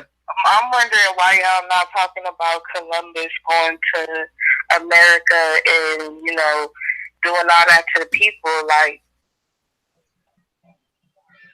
Go What's the ahead. He said, and then, you know, if what y'all said is true about that, about Africa and stuff, Uh-huh. why is there still Africans living there, like, today and taking only $5 fucking from the Americans just to give them a diamond? Like, they should be trying to get more money. "Are you talking about?" She's talking about blood diamonds, bro. Like, okay, for an example, there's a documentary that I watched, and I was telling her about this, I think, 2 nights ago. It's how, you know, our people over in Africa, man, they would basically give away these big diamonds. I'm talking about the size of golf balls for like $5 to $20. Oh, wow. And she was talking about why are people in Africa doing that or whatever. I mean, hey, I don't know. That's a good question. I don't, you know. And then y'all seen Libya, how they're still selling slaves. Like, this is still happening now. How they still selling slaves, she's saying. In Libya. In Libya, basically. And how shit's still happening now. Right. I will say this. As far as the whole slave and liberty, I'm going to be honest with you. I don't feel sorry for none of them black people, because I've seen how black people, we kill each other, we fight each other. I see. Look at when that movie Black Hawk Down. That was based on a true story. Look how all those black people came together and took those American soldiers out. So if we can come together and fight, they can do it too. They can fight these Arabs. You know what I mean? Put their life on the line. Because I'm sorry, ain't no. I'm not bound out. They just gonna have to kill me. And like I said, most of they cowards. They didn't take. Trust me, they ain't taking no real African fighters, because Arabs don't. Let me tell you something. Arabs know what they're doing. They know who's a coward. They know who's not a coward. You know what I'm saying? So, you know, I don't really feel sorry for them. I'm gonna be honest with you. I'm gonna keep it 100. You know, because I've seen what black people can do. I see how far black people can do. You know what I'm saying? So, you know, they just gonna have to fight it out. They're gonna have to do just like any other. They're gonna have to do just like any other black people do, duke it out, or just become cattle. As far as the whole blood diamond thing, man, I just think that a lot of the times it's the government is doing that, because you got somebody in charge. They you know, we see that in that movie Blood Diamond, how African leaders, they sell out. So then they're being controlled by the UN, the people, you know, white people in the UN and stuff like that. And the Blood Diamond just pretty much told how that shit goes down. And there's always some sort of white dominance that's controlling this country, controlling these countries. And most of those black people that's find these diamonds, you know, they doing it to feed their family. So they getting like a bag of rice, you know, if they find a big diamond. So they're not really getting out of it. So it's the people who's running it, you know, that's hurting their own people. They sell out. So you got a lot of these black leaders. They sell out. Now you look at now, and what was that? What was that? That country now? Now they telling white people they want their land back. That Robert Mugabe was in. You know, they want their land back.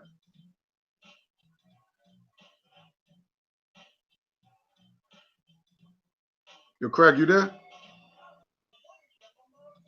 Yeah, I'm here. Do that to you. So, didn't I tell you I'm here. talk about Yeah. Bro, can you hear me? Yeah, I'm here. Okay. Hey, Ebony. He's there. Ebony, yeah, you got something else you would like to add? Because we can hear you live. You will be in the video. So, you got something else you would like to add? I'm gonna send you a link so you can hear this whole discussion. No. Or nothing else right now. Come on, you got any questions? I said about the Aboriginals, but I don't know if you guys heard talking about okay, that. what about the Aboriginals? Did you want to know? Well, it just said that they're supposed to be the original, like, black race. And I don't know if it's true or not. You know, this is just what I researched and what I've done over the years of me being in college. Like, I've seen a lot of things. I've researched a lot of things. And, you know, present and future. Like, so as far as, like, us Africans go, you know, some Africans wouldn't even claim us if we go to Africa. You know what I'm saying? So I just feel like if we're so deep-rooted in everything, why are they acting the way they're acting now? Okay, but listen, here's the thing. Now, the way I would even look at that type of thing, what you just said, is the fact that you can't judge a whole tree by a couple of rotten fruit. Like, you can't. Do you see what I'm trying to say? Like, you're talking about, like, why the Africans, I mean, the ones that are in charge, the one that's in power, probably the only ones you see are the ones that are looking at you in that type of way or looking at us. But you can't judge a whole tree by a couple bad fruit. You know what I'm saying? So, like, if you really look at history and all that good shit, like, there's people, I mean, when I say African, like, it's funny how, like, us as black people, like in America, like, we done become so disconnected. You know what I'm saying? From that continent. I mean, shit, that's what we are. That's what we are. That's what people from Jamaica are, people from Haiti, like any person with dark skin. Like, if you even look at, I mean, shit, white people, shit, they say we all come from Africa. We all come from Africa. Every human being alive on the planet Earth comes from Africa. You know what I'm saying? So what I'm trying to say is, like, it's funny how, like you ever heard of, what is it called? Pangea, or whatever. Remember when the continents, like, drifted and stuff like, well, shit, this was one landmass. This was one landmass, like, prior to, like, the Ice Age and all of that type of stuff. This used to be one landmass. Like, we all come from fucking Africa. You know what I'm saying? All people that have, like, fingers and toes and fucking eyelashes. Can I ask you something? Yeah, go ahead. She can ask me anything. Okay, go ahead, babe. So if we came from Africa, right, baby, I take, in that sense, I treat my men like kings. I go back to my roots because yes, I understand. I know you do. If I were to go to Africa and yes. wanted to stay there or whatever, I'll bet you I probably wouldn't get as much of them as I would think if I were to go back there. But you're talking about the present condition. That's what I'm trying to tell you. You're talking about the present condition of Africa. Like, you can't look at little, like, okay, countries and stuff, the present condition. Like, do you know, like, as far as, like, what I was telling you when it comes to the blood diamonds, like, other races are basically going over there and becoming rich. Mm-hmm. Like, if you look at, like, some of the corporations today, and a lot of these corporations became multi-billion. Goldman and Sachs. Like, look at a lot of these different corporations. They become multi-billionaires off of the backs of our ancestors. That's what I'm trying to get you to see. Is the fact that, see, you gotta look at the bigger picture. Like you can't look at the present day state of Africa. Like you could back like okay, for an example, let me tell you. Okay, all right. Like I know you're not used to hearing this type of stuff from me, but I mean I'm just gonna keep it real with you. Like you could like look at your family tree. Look at your family tree. I don't know how much research you done, or if you know who your grandparents are, your great grandparents, and your great grandparents, and all that type of shit. But here's the thing. Okay, this country was built upon the backs of our people. Okay, so therefore, like if you look at a lot of these multi-billion-dollar companies, they was built off of free labor, free slave labor. Okay.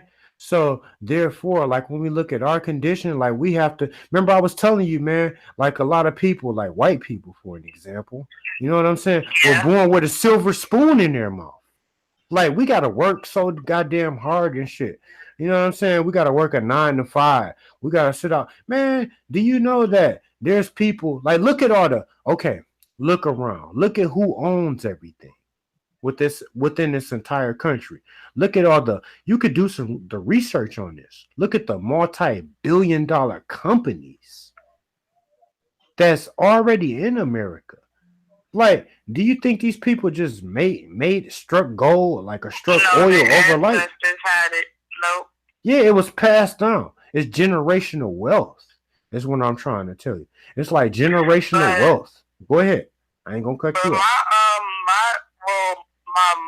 My mom told me that my great granddad owned land. Okay. Or something like that. So Great.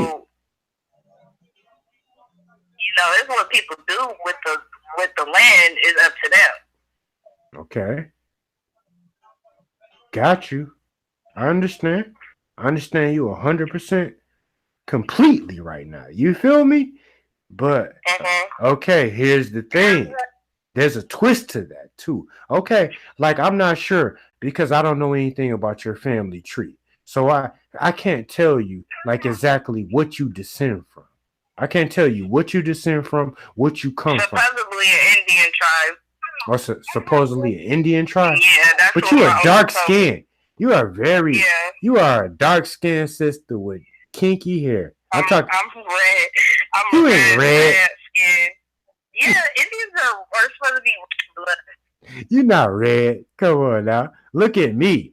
I look more red than you. You are an actual. You're an African woman. Come on now. You're a dark skin.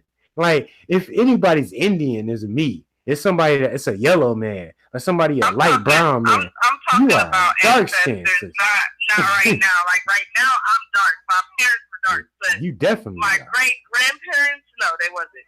Well, I'm talking about you right now. Let's talk about you. But yeah, but okay. I'm gonna send you the link to this. I want my brother to be able to get back in the discussion, man, because he's a teacher. I want to see his response in video. Okay, she wants to hear your response to what she was talking about. Okay, well, hold up. Before he comes back on, because he's sitting here patiently waiting and listening to everything that you're saying, okay? He's patiently waiting. Okay, what do you want to hear a response to? Exactly. Go ahead. And I wanted to add to what you said about how, about that situation with the grandparents and stuff having franchises. That's true. That's real true. What's the question? Well, I didn't have no question. I was just agreeing. Oh, about what? Because I didn't hear I didn't catch what you said. Go ahead. You was agreeing about what exactly? About when you was talking about the whole grandparents owning stuff and franchising stuff. Are you talking about the silver spoon up in like a lot of white people's mouth, and like when it comes to like all these multi-billion-dollar companies that basically were able to profit and become into existence based off of free slave labor? Like, is that what you're talking about right there? I'm just being dramatic about it because y'all need to call it what it is, though. It's called it's a party. I heard about it. Like they have like parties and big franchises are in their party. Okay. It's like a little. It's deeper than what y'all thinking it is. Well, actually, what y'all saying is deeper to that. Okay, got you. Yeah. Well, I mean, I could Because it's definitely. all set up. Actually, it's all set up. Yeah, okay. I hear what you're saying in a sense. Like I can hear how a black person can say that because like if I look at the Oprah Winfrey's and Michael Jordans and Dr. Julius Irvins and you know what I'm saying, the comfortable black people who are multi-millionaires right now. You know what I'm saying? They might have a totally different take on things. You know what I'm saying? But me Yeah, personally, because they're outside looking in, you know. yes, But sir. Oprah Winfrey been through this struggle. She said she's been through all this. Yes, sir. You I mean, know, I'm calling you you, sir. could give an example of Donald Trump, who's never been through this shit. Never been in poverty, never been in nothing. Well, You know what I'm saying? And he wants to tell us Americans, us people, that we don't need to worry about them, that we're assholes. You know what I'm saying? Like type okay. shit like that. Got you. But yeah, man, I really have to wait till I set things up. I'm gonna be able to give you to where you can actually call in. See, you could call in right now. I know you got like I know you got a webcam on your cell phone. I could actually get you in on this discussion type shit. You feel me? But okay, all So right. how do I do it? I mean, all you would basically do is you have a webcam, right? Send her the link. Yeah, camera phone. Yeah. Okay, basically all you have to do is go to like this Google Hangout. Well, you would have to make sure that you have a YouTube account. It's a couple different things. Maybe you can get included in on the next discussion. Well, you're already included in now. Well, Yeah, that's what I'm saying. Yeah, I would definitely set it up just for you because if she got a YouTube account, you could just send her the link and she comes right on. Yeah. Well, I sent her the link to the YouTube account, but I guess it's just showing her the view page. But I sent her a link, but Mm. No, it was y'all wanted me to subscribe to that page, right? Because I couldn't subscribe to the. I don't know who was. It wasn't your brother. It was like somebody else. you talking about guy in Hollywood? Yeah. Yeah, that's Was your him. brother? That's him right here with the purple. I mean, I think it's purple or blue Well, shirt on. I couldn't see who it was. I'm just looking at it, seeing the type of videos on there. Yeah, okay, I got you. All right, I got you. You know what I'm saying? Much love for But that. yeah, let him respond. Do y'all thing, my black brothers. Yeah, my black brothers. You trying to be sarcastic. Call me later when you're done. Okay, I definitely will call you later as soon as this is done. I definitely will do that for sure. You know what I'm saying? But you know what I mean? I'm just on here, man, because like this, my bro right here, he's a good person. He's a good person. Yeah, he's a teacher. Speak your mind, have a discussion. Oh, definitely. That's not going to stop. Heard because a lot of people need to hear y'all. That's not going to stop. We're going to definitely. Generation is really like crazy. Yeah, we definitely not going to stop speaking our mind. Powerful people talking right now. Yeah, we definitely not going to stop speaking our mind. You know what I'm saying? That's going to happen till the wheels fall off. From the cradle to the grave. But yeah, okay, Ebony. All right, man. I appreciate you calling. Just give me just a little while. I will be calling you back because we're not going to be continue to go on all night. You know what I'm saying? No, we won't. Because we only do our show for, a few hours or whatever. We're not going to continue to go on and on and on, So, okay. All right, baby. I'll talk to you in a minute. Okay? Okay. All right. Have a good time. All right, for sure. I definitely will. All right, peace. Okay. That's what's up.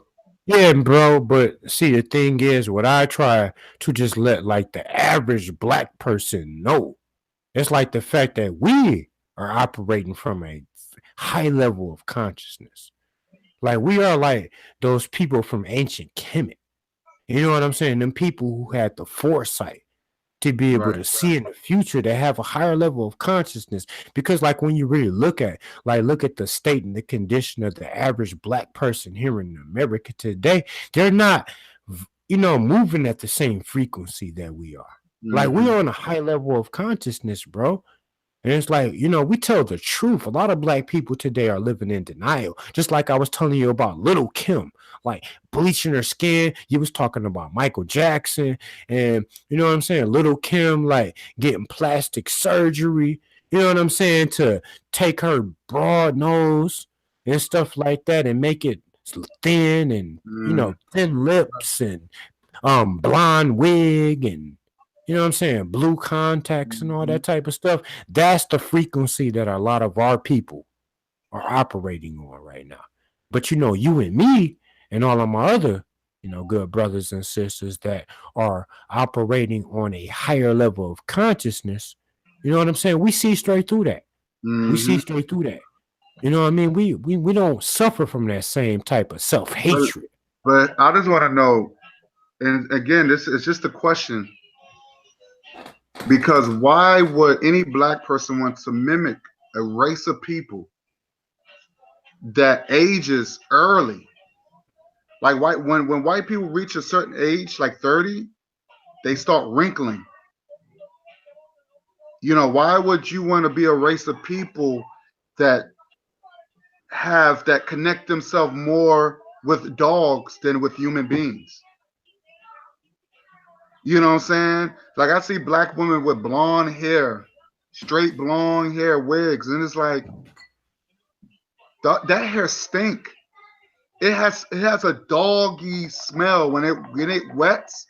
That's why black women don't like to get their weave wet or their wigs or their straight wig because it smells. It smells like wet dog.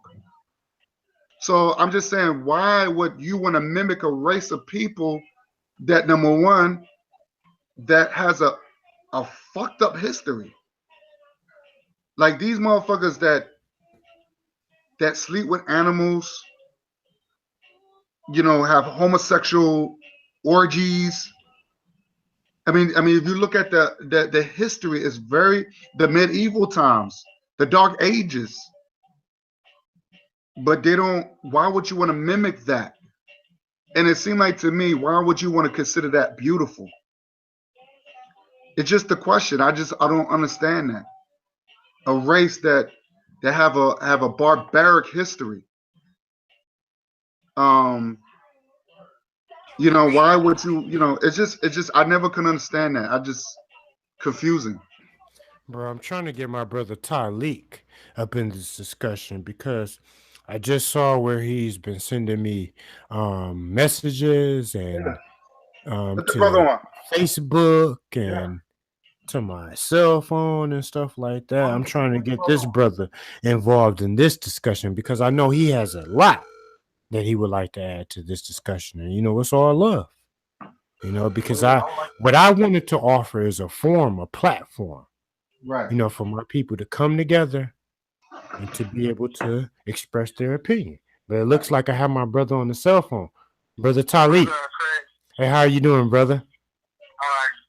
Oh, pretty good. Are you gonna be able to join us? I was like in the process of bringing somebody else into the phone call, but I sent the link to your Facebook. I'm all right, sir. Oh, can you hear me, bro? Can you hear me? Hello? Yeah, I'm here. Okay. You can hear me? Yeah, I had to turn my volume down, otherwise it get that. Okay, yeah. All right, brother. I sent the link to your Facebook. I would really, man, if you're not like too busy, it would really be nice to, what I'm saying, like for you to go to your Facebook, check your messenger, and to be able to just I just sent the link to you. And you could click directly in and come directly into the discussion. Like it would really bring some. I mean, if you're unavailable right now, I could put you on speakerphone. But if not, I would love for you to, just go directly to Facebook and click on the link. I just posted it to you, and you can come directly into the discussion, and we can really continue this. Let me see here. Yeah, I put it into your Facebook into your Facebook inbox. Yes, sir. Yes, sir. Yep, I see you viewed it. Just click on that link, that Google Hangout link, and it will bring you directly up in here with me and Brother Reg. So, yes, sir. I just had one on my.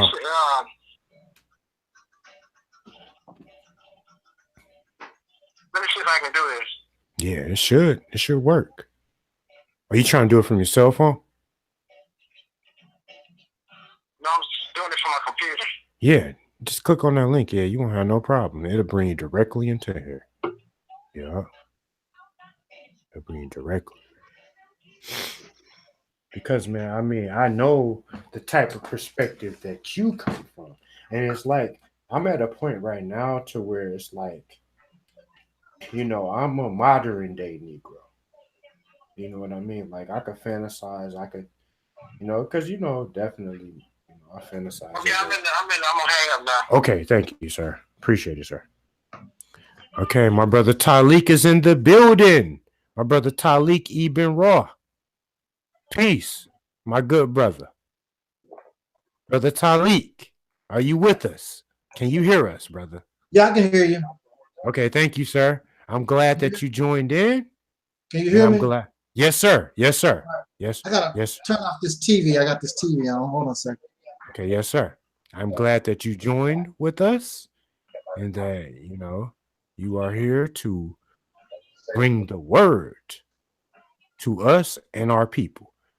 Because at this state, you know, I am a modern day Negro. I'm a modern day nigga, I guess you could call it. Because, you know, like I was telling you, brother, when we spoke previously, it's like I just try to get, you know, my brothers and stuff to understand my background and where I come from and the time period I come from. Right. You know, things are a lot different than what they were in the 50s and 60s. I'm talking about when I was brought up in, you know, the time period I was brought up in. What time period is that you're talking about? Well, I'm talking about the 90s, the 80s Okay, and 90s, you know. Yes, sir. And it's like, you know how things, I mean, a lot has changed because like when I was speaking to you, you were talking about down there in Mississippi, how we used to be a very connected people. We were family to the point you didn't have to lock your doors. I mean, like you said, even if the wino on the corner saw you doing bad, yeah, he would go back and tell your mother, and you know what I mean? Like I personally don't come from that type of time period. Well, There's no right on the corner, a lot of times was my uncle. So yes, sir. Yes, sir. Yes, sir. The white on the corner. You know, I told you my uncle was the neighborhood wino, and you know, the school, we'd get off from school and he'd be laying out there on the, you know, yes, sir. Out there on the corner. Yes, sir. And I'll be like, oh man, he's out there. And you know, I put my head down, trying to hide myself. They said, man, come on now. What you put your head down? You know that's your uncle. Yes, sir. Yes, sir. You know? Yeah. Nothing but respect to you, brother. But you know, I grew up in a time where, like I said, as a child, we used to play till midnight, you know, under the street lights, and nobody worried about pedophiles or getting snatched or none of that type of thing. And we never had our doors all locked up. I know I have relatives that live in the city, you know, New York City and whatever, and went to visit them. And, you know, I'm not used to locking doors and things of that nature. And I didn't lock the door, and they went ballistic. Why you didn't lock that door? Close that door. They got like 7 locks on and the door made out of steel. Like, what's this? You know, I'm not used to living like that. But that came later, you know. Yes, but when I was a child in Mississippi, you know, we just didn't do it. Even when we moved close to the St. Louis area when I was younger, you know, we didn't do that. It took I guess that was a city thing, because most of the people that I know of, we grew up in rural or semi-rural areas. That just didn't, you know, we didn't. I think they do it now. Last time I went, you know, in the country, I think they do it now. I really don't even think they do it a whole lot now, because last time I went, I don't remember them locking doors, you know, lock the doors, you know, house up the way they do it like in the city. Yes. You know, it's just a difference between the city and the country anyway. It's just a different type of attitude. But in general, I even heard people from the city, you know, a lot of brothers, especially prior to integration, you know, we just didn't do it. Never heard of folks, you know, if your door, if your screen door or whatever was if your door is unlocked, people knock on the door. If nobody answers, they just leave. Yes, sir. It's just simple as that. You don't have to worry about nobody stealing. Matter of fact, I very rarely heard about somebody getting something stolen from them. You know what I'm saying? Yes, sir. When I was younger. Yes, sir. Very rare. Of That's course, you right. have hoodlums. There's always going to be exceptions to the rule, but it was very rare. Yes, sir. We come from the South as Mhm. well. You know, we come from Mississippi, Louisiana, Yeah. you know, and all of those things. Like my mother, my grandparents, like they all shared those same stories Uh-huh. that you're sharing with me today and that you've shared with me previously. So yes, I've definitely heard that like you say, prior to integration, Yeah. we were a family. We were a real Well, family, I but tell you, see, one reason for that was the fact that we were Christians. You know, we came out of slavery, and you know, we was indoctrinated with Christianity. So when we became so-called free, you know, we carried that with us, you know, into the free world. So that was, you know, and unlike the slave master, we actually tried to live a Christian life. So many of us, that's how we live. You know, thou shalt not steal, thou shalt not commit adultery. You know, we was actually trying to live those principles as a people. So that's why you didn't have a lot of that going on. And since we were not integrated into this society, you know, we were basically living a Christian type lifestyle. Most of us was. We had that in our background. And once we began to integrate into Caucasian society, things began to change because a lot of us began to see that you can be a Christian, but you can also be a thief and a liar, and you know, we began to take up them types of mannerisms. yes, sir. And it was all downhill. You know, we should have stayed separate. Matter of fact, I'm gonna tell you, I never saw a Caucasian person for a long time because I lived under, you know, I lived under Jim Crow. Yes, sir. I never seen a Caucasian person for a long time until I started going to school. And the first Caucasian person I saw was my school teacher. I went to, of course, all black school or all Negro school at the time. But we still had some Caucasian teachers that was there. And she was the first one. I just looked, I said, she looked funny. I said, what kind of person is this? Never saw a Caucasian person before. Yes, sir. You know, but she was nice lady, you know. And unlike Malcolm, I didn't have the experience with Caucasian teachers like Malcolm, because Malcolm said, you know, he wanted to be a lawyer or whatever, and the teacher was telling him, oh no, you know, that's not realistic, you know, to be no lawyer. Why don't you be somebody that work on a train or something? You know, Carpenter. yeah, Carpenter. Yes, yeah, but you know, yeah, work with your hands or something. Which that's a good skill. We need those skills now. Carpenter, electrician, and plumber. Ain't nothing wrong with those skills. Everybody, you know, I don't understand, you know, go back to the earth and grow your food and garden. And, you know, we've lost all those different types of skills and we're suffering from it. You know, I always talk to those nation builder type brothers and sisters. I'm like, okay, you want to build this nation, whatever. What type of skills do you have? You know, you can't, you know, you want to go to school and you're going to school for things that can't do your nation no good. Because if you build a nation, you got to build from scratch. Can you build a road? You know, can you put up those power lines? Do you know anything about electricity? I mean, what plumbing? I mean, do you know how to irrigate for farm? I mean, what can you do? What do you do? I mean, we talking all this stuff, but we're not doing what's required in order to make it a reality, because talking is not going to get it done. You know, you can't build no road. You can't fix a car. My uncles and my people, they were taught in school basic things, basic bricklaying, basic how to lay cement and do the cement and electricity. That was taught when they was in the school. And even when I was growing up, they gave the boys certain skills. But yeah, so that was a period of time there. And yes, we sir. need to get back to I'm not saying that we need Christianity to do it, but you know, we need to get back to that type of behavior where you don't have to worry about nobody coming in your house. You got to be all locked up. What kind of freedom is that? What kind of freedom is that if you got to be all locked up in your house? Mhm. That's not freedom. But people carry guns. How are you free when you got to carry a gun, you got to carry a knife, you got to carry mace? You got all these different things. What kind of freedom are you living? Yes, sir. When you scared? Yes, sir. Scared. If you have to live in fear, that's not freedom. You are in a prison. You locked up. Yes, sir. That's not life. Definitely not. So yeah, brother, I just really wanted to just stop by and just basically, give you brothers the greetings or whatever. And I really appreciate I'm it. telling you, man, I'm just tired as Yeah, I really appreciate it, brother. I'm just tired as much. I can't hardly think, man. I appreciate your presence, my brother. Like, you really, really, really breathe life into it. Like brother, I've been following you for over 10 years. Yes, sir. And I see that you are, a real brother. Like, you stick to what you say. And it's like I have to show love and pay homage to you.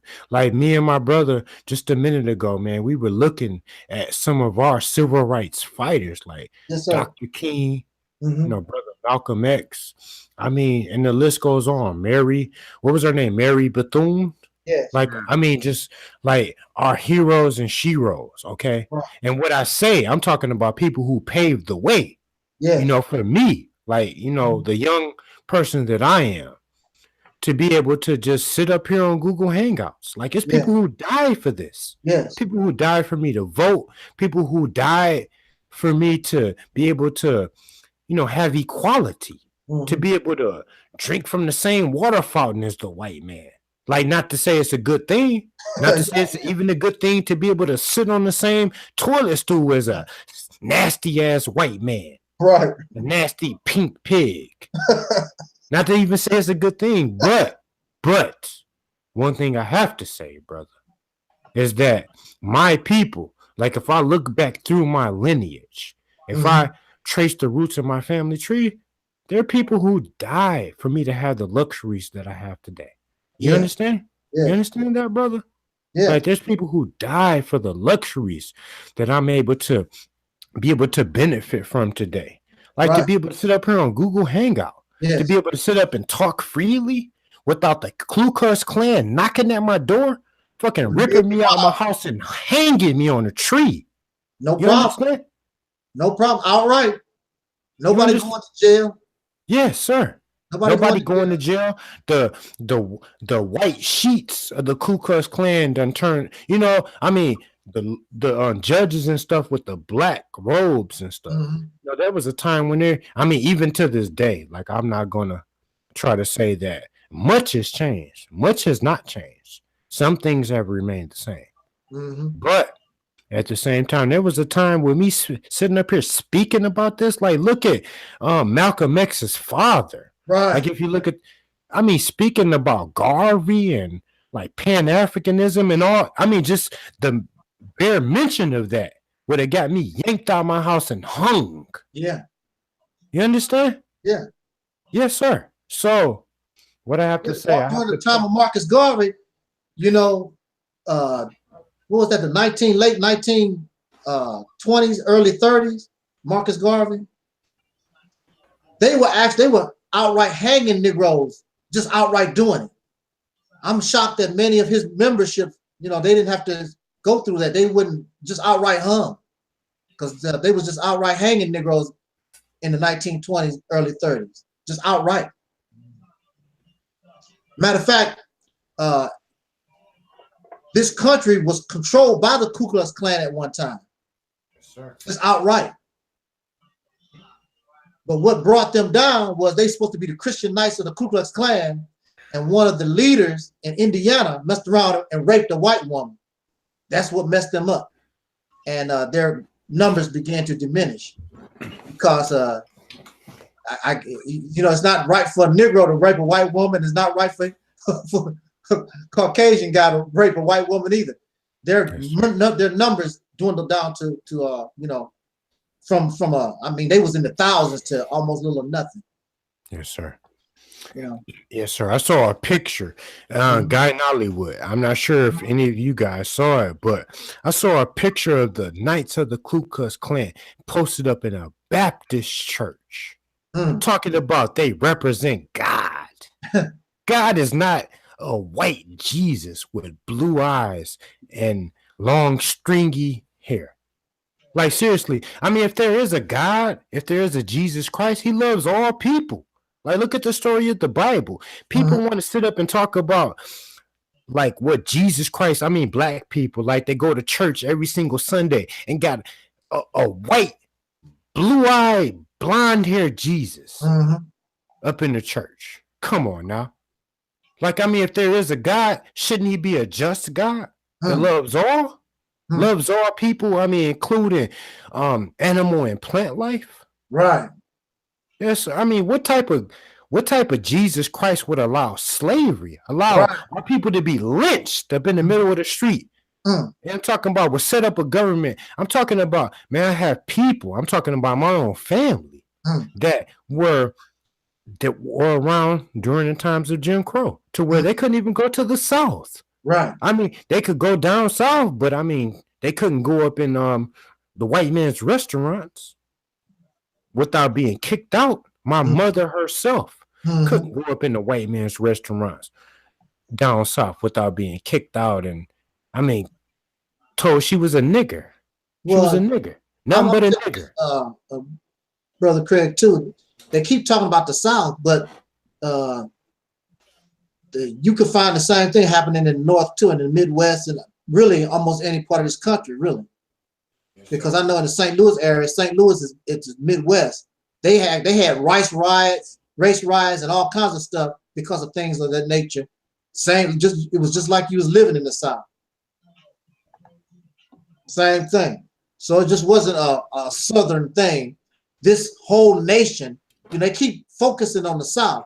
This whole nation is racist. The whole nation. Yes, sir. I don't care where you go. You're going to find that same type of attitude. That's what built this dump.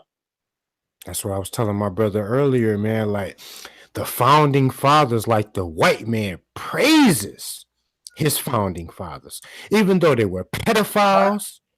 Thomas Jefferson was a pedophile. Christopher Columbus was a pedophile, pedophile faggot. And I hate to say that type of thing, but at the same time, white people, they come from faggotry. I'm talking about there was a time where the white man didn't believe in doing nothing with his woman other than mating. I'm talking about like if we look at Greco-Roman culture, the white man is a fucking pedophile. And he's always been and always will be. You know what I mean? So what I'm basically trying to say is that the fact that us to be able to make it out of all of these like trials and tribulations, like if there is any type of religion, especially Christianity, the way what Christianity teaches, like we are Jesus Christ. We are the ones that were hung on the cross with a crown full of thorns and all that type of stuff, while the white man, the Roman, basically ridiculed us and killed us. You know, I mean, if there is a religion, you know, I know you don't believe in religion, brother, but No. I'm just saying, if there is a such thing as Christianity, we are Jesus. If there is a such thing, brother, we are the Jesus Christ. I concur. Matter of fact, I've said that. I said that we are basically that Christ figure. Yes, sir. We are the ones. We are the ones born of a virgin. Yes, sir. Yes, sir. But brother God, If you want to go that route, it's about us. yes, sir. Yes, We the meek that which shall inherit the earth. Who's more meeker than a slave? Everything has been taken from you. You can't get no more meek than that. You've been brought down to nothing. How meek can that be? How more humble can you get? You know, you've been down to the lowest of the low. But you know, I look at it as like trial by fire, because what they say, if it don't kill you, it makes you better. Some saying they say. And all these years have really made us an incredible people. I don't need to go to Kemet or some of this ancient stuff to feel greatness. I feel greatness just with us surviving in this nation, even to this day. You know, we sort of wacky, but there's something in us that just makes us survivors, and we're good people, and we don't deserve what has happened to us. And there should be something good for us when it's all said and done for going through this trial, you know, going through this hell. Because anytime you go through fire or go through some type of hell, that's like what they say like it's a purifying agent. It's purifying you, making you better for something. You know, because I know that under tremendous pressure, you know, coal turns into diamond. And so I look at us like diamonds in the rough. We just need to be cleaned up and polished a little bit, and, you know, cut and things of that nature. But I have great pride in us. I don't have to go thousands of years to seek and feel any type of pride or whatever in us. You know, I love us just the way that we are, even though we a little wacky right now. That can be easily solved. You know, sometimes you can talk to people and straighten them up. Sometimes it takes something of dire circumstance, something tragic to happen. Because I know there's a lot of people, they don't move, they don't respond to something tragic happens to them. Unfortunately, that's just the way it is. So sometimes some people you can talk with, some people, something has to happen to them in order for them to see. Because until that, they just can't comprehend, they just won't respond. Then also, I also accept the reality too, that in a lot of cases, stories don't have happy endings. I mean, we want happy endings, but sometimes stories don't have happy endings.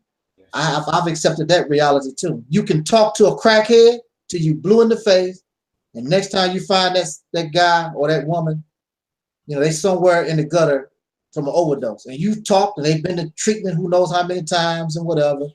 But there's nothing that you can do. And I hope that's not the case in our case as a people, which that's one of the first things that we have to become is a people. Because right now we're called a people, but we're not a people. Yes, sir. Because if we was a people, we would be doing much, much better. If we was a people, we would be under one ID, one identification, instead of I believe I'm this, I'm gonna believe I'm that, and everybody doing their own thing. Everybody, you can't do. How can a people with similar circumstance be all these different things? So you got a problem on your hand. You have to straighten that out. You got a lot of things here. It's a lot of basic stuff that needs to be straightened out. But unfortunately, a lot of people we listen to, our leadership, they are just like the cracker. They're looking for slaves for their plantation. They're not looking out for the best interest of the people. And if you call yourself kings and queens and all like that, the kings and the queens and the people who are in leadership of the tribe, they are responsible for the betterment of that tribe, of that nation, not filling their own pockets. But our leadership that's what they're doing. They're looking for slaves, filling their own pockets and things of this nature. And you know, I don't blame our people for not accepting it. You got a certain handful of our people, they going for the old okie doke, but the majority of our people, they're not going for it. We've been there, done that, and they're not going for it. Because I guarantee you, if our people actually saw serious people moving in the right direction, they will go. But nobody's going for this. If you can think in any kind of way, you can look at this mess that's supposed to be leadership, the people that's in the forefront, nobody in their right mind is going to follow that. Nobody is going to do that. They'd rather continue to do what they're doing, and you call them a coon and you call them Uncle Tom. They say, good, I'm a good coon, I'm a good Uncle Tom, I'm taking care of myself, I ain't giving my money to the Negroes so they can be rich. Because they doing the same type of stuff that you accuse me of doing. So, you know, we got a lot of work to do. I don't know if I'm going to be able to see that in my lifetime or it will change, but I will do as much as I can in my lifetime to hopefully cause us to move in a better direction. Because right now, it's just not happening. I don't see a beautiful future in reality. I just don't see it. And people keep telling me, hey, our reality is different from mine. There's only one reality, sir. There's only one reality, man. I don't own it. You don't own it. One reality that we do know of, there's life and death. You're going to live and you're going to die. And you got people who going to argue about, well, see, brother, you don't really die. you really don't die. You turn into some gas, and the gas swirl around the universe, Look, see, that don't even make any sense. Because look, once your brain dies, that's the end of your conscience. If you turn into some gas and swirl around, you ain't gonna know a damn thing about it because you need your brain. If our brain stop functioning right now, that's the end of Google Hangout. That's the end of it. Your brain is what you use in order to communicate with this reality. Once that brain stops functioning, that's the end. Your heart can still be beating, you can still be breathing, all that type of stuff. You can still do that, but you will no longer be functioning. It might well be over when your brain cease to work. So it's not about my reality. No, it's about the acceptance of that reality. You have life and death. That's just it. A lot of people just don't want to accept the reality and really don't even comprehend it, really understand the situation that they're in. That's the main problem. And Neely Fuller Jr. speaks about that in his writing. And I read a little bit of Neely Jr.'s book there, and I was thinking that way long before I even was introduced to Neely Fuller's book. And he's older than me, so he was on that. I'm glad to know that I'm on point. We don't really understand. We talk about racism. We really don't understand it and how, just like you said, we really don't understand how it works. Yes, sir. We basically act on emotion. And that's what the whole thing is all about. You know, we are emotional folks, and emotion is not going to help you none. Believe me, I was locked up for 10 years. I was emotional as hell. Didn't help me at all. They were not impressed by my emotion. Matter of fact, it made me more crazy because when you are in a mental institution and you are emotional, that makes your mental illness more worse. You're supposed to have no emotion at all when you're in the nut house. So my emotion just made it worse for me. Sure. But when I began to understand, find the right information, use it appropriately, my situation almost changed overnight. But that emotion, and especially all that black conscious, African, pro-African, that stuff didn't help me at all. All that high wisdom I'm supposed to have from all this study and reading all these books didn't help me at all. Not in that condition. Not in that condition. And that was incarceration. So that goes to show me that it's not going to work in the incarceration, which is where we find ourselves as a people. That same thing is not going to help you in this situation. Yes, because if it did, or if it was doing, then how come the conditions not changing? It's actually getting worse.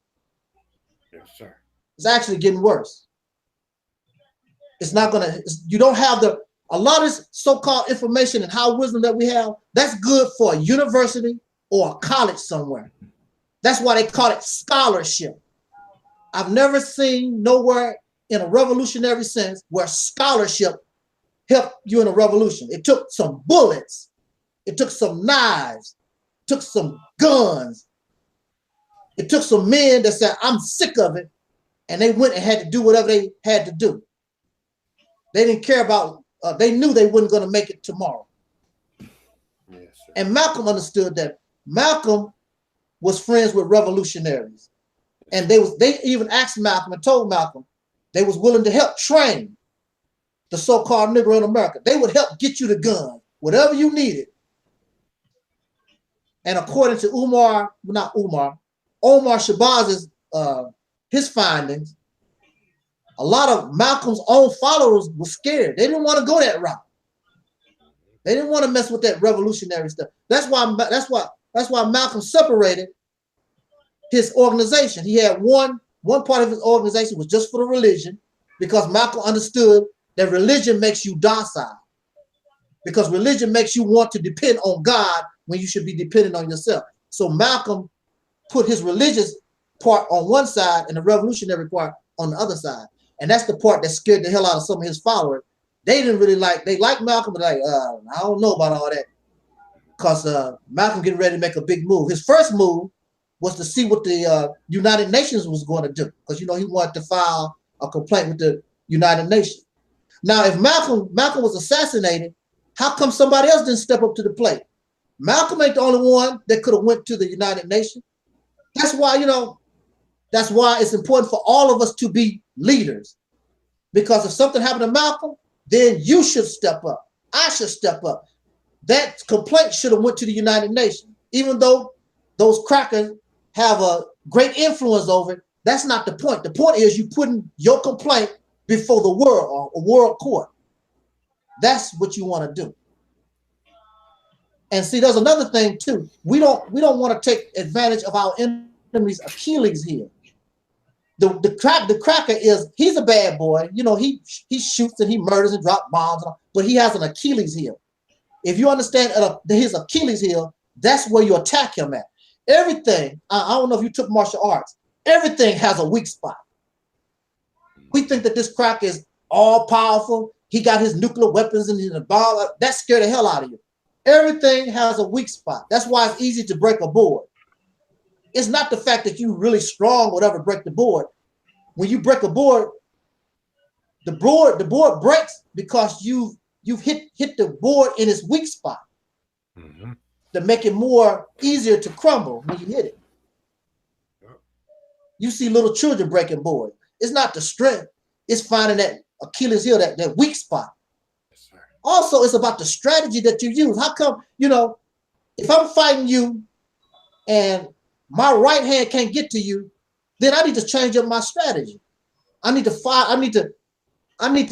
go up with the left hand, come up with something different.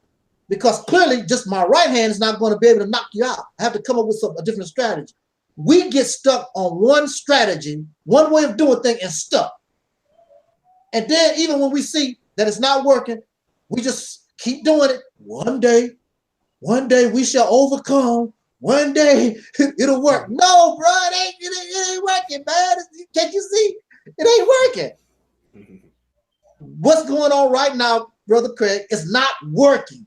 Our mentality, our mindset is not working. We're gonna try to put this round peg in the square hole no matter what. No, it's not working. It's insane. You can't do it. I've seen children in school, little children. I seen a little boy take a round peg, and he banging trying to put it around. I said, little boy, son, no, he's steady trying to do it. It'll work. No. But see, that's a child. He don't know. You got adults that do the same thing. No, Jesus ain't working. No, Kemet ain't working. No, Hebrew ain't working. No, the more stuff ain't working. These things aren't working. They've been tried and tested. They're not working. You have to change your mindset. You have to come up with something different. Your enemy is used to those things. That's why you don't have a COINTELPRO. Umar Johnson was talking about the FBI is after. There ain't nobody after you, man. That's your own paranoia. Ain't nobody after you. Not doing nothing. What are you doing to make these people make you a threat? Nothing. You trying to get in women's panties? That ain't no threat. You taking money. You ain't built no school. You just called and one of the on the Umar Johnson's line, and one of the lines talk about leave a message for the academy. The academy don't exist. Yes, sir. Yes, sir. It don't exist, but it's got a line. If you want to leave message for the Frederick Douglass Marcus Garvey, it don't exist, brother Omar. You got a line for it. It don't exist yet, man. See, come on now. Don't be joking with me. Don't be pulling my leg now. What a brother told me one time. Brother told me, Brother Talik, don't piss on my head and call it lemonade. Come on, man. Come on, give me more credit than that. Don't give the people more credit. But like I say, so many of us, Brother Craig, we are emotional. We emotional. Louis Farrakhan just gave his Savior's Day speech. I listened to some of it, and I just looked at the comments. Oh, Minister Farrakhan, wow, just emotion. They're not expressing what did they learn. Yes, sir. How can they apply what they learned? It's nothing but emotion. Oh, praise due to Allah for the honorable Elijah Muhammad. What did you learn? How can you apply to what you learned? And they are expressing what they learned. They didn't learn nothing. Yes, sir. Because if they learned something, they said, wow. They will be talking about what they learned, but they didn't learn nothing except the same old feel-good rhetoric. Just like when you go to church, same stuff. Oh, Jesus, oh, Lord, what did you learn from the lesson? Ask them, they don't even know what the preacher was talking about. What is he talking about? The sermon. They don't even know the topic of the sermon. They just too busy about when everything get to, you know, in the church, everybody get to clapping. Yes, sir. Go ahead, minister. Go ahead, Reverend. Yes, What did you learn? How do you apply what you learn? When you gonna start applying? When you gonna start working? Because you got to go to work. See, it's easy to go to listen to Minister Farrakhan, but what work are you gonna do? You know, back in the day, during Elijah Muhammad's time, prior to Elijah Muhammad coming to the podium, the national secretary would step up to the rostrum and give a progress report for what the nation accomplished in the last year, the prior year. Far as I know, and I've never heard it. I was in the nation from 1981 to about 1990, and I know about all the Savior's Day. I've never heard the national secretaries come to the podium before Minister Farrakhan speak and give a progress report. And the reason why you can't give a progress report because he ain't made no progress. Never. What I've heard during the years is he'll have a brother ask for charity. That's what you will hear before he comes on. Well, the man of the evening the man of the hour is coming, and then they ask you for your money. Yes, sir. And I want a light collection. You know, don't be throwing that change in there. I want, you know, let the paper flow. Then Mr. Farrakhan step up to the podium. This is not leadership. This is not leadership. This is just emotionalism. And at one time, the Nation of Islam was more than about emotionalism. At least they could create some businesses and put your ass to work. They even hired brothers and sisters out in the community. That's why a lot of brothers and sisters turn to Muslims, because they got jobs with the nation and they was around Muslims all the time, and they converted. Yes, Mr. Farrakhan has not done nothing, having less obstacles, more money, more followers, and have accomplished nothing. Right. Leading our people to nothing. Yes, sir. But yeah, so we have to, it's all in the mentality. You know, I can talk till I'm blue in the face. These people are going to continue to do what they're doing. I'm just going to sit back in the cut and watch them lose. They like to be losers. See, I'm a winner. I like to win, Brother Craig. You know, I'm a basketball player. Yes, sir. People used to call me Baby Jordan. Yes, sir. Because I play my butt off. Even when I lose, I feel good because I gave it all I had, because I'm trying hard to beat you. And Yes, people used to like playing against me. Man, that dude there, he play his heart out. Yes, I'm telling him, I play my heart out. I'm going to do my best to try to beat you. I don't want to, and it got to the point, brother Craig, I won so much, I got to the point where I had to cheer against me. I got tired of winning all the time. I had to start cheering against me. Because that's just how I am. That's just how I am. And people like me and Michael Jordan, they'll say that we are, what's that word, arrogant or whatever it is, whatever that word, I forgot the exact word for that. No, we just confident in what we can do. That's all. And there's a lot of people, we just confident in what we can do. Yeah. You know, and that's the way we have to be. You have to be confident in what we can do. I don't think our people are confident. Even the ones I don't even think the ones that's in the struggle, I don't think they're really confident in what they can do. Because really, when you go out in the street, the only one I see out on the street is the usual. I see the Hebrew Israelites. I have to give them their credit. Whether you agree with them or not, they are out in the street doing their work. You have to give the Jehovah Witnesses. They knocking on people's doors, doing their thing. But when it comes to this black conscious Kemetic stuff, I don't see no representation out on the streets. I don't see them knocking on no doors. I don't see them doing nothing on the street. First of all, they couldn't be knocking on doors because they don't even have no type. What kind of program are they offering to people? What do you want? You're not going back to Egypt, so I don't know what they would be offering anyway. But we got to put in the work. You got to put in and be willing to put in the work. No matter what you believe, I should see you out there putting in the work and doing the work. Because if you're not working, somebody else is doing it. Yes, sir. Yes. Somebody else is definitely doing it. You know, I give people their props. You know, I see the Nation of Islam, brother. They know the Nation of Islam is not out there the way it was when I was there. We was out there all the time, for real. Yeah. You know, in our community, we was out there all the time. And me, myself, I was out there more than the brothers. I didn't need nobody to be with me. I put on my bow tie and my papers. I was out there everywhere by myself. In churches, in the bars, in the houses of prostitution, which I didn't even, don't you know, Brother Craig, I didn't even know what a prostitute was. I was 18 years old, didn't know what a prostitute was. I didn't know what that was. You know, so but I was out there meeting and greeting folks. I had gang members put guns to my head. You know, when I had to find a call, I don't want to hear that stuff. They put a gun to your head, I'll blow your brains out. I said, well, brother, I guess that's the way I have to go. You know, I just didn't have no fear. I was out there, man. I didn't have no fear.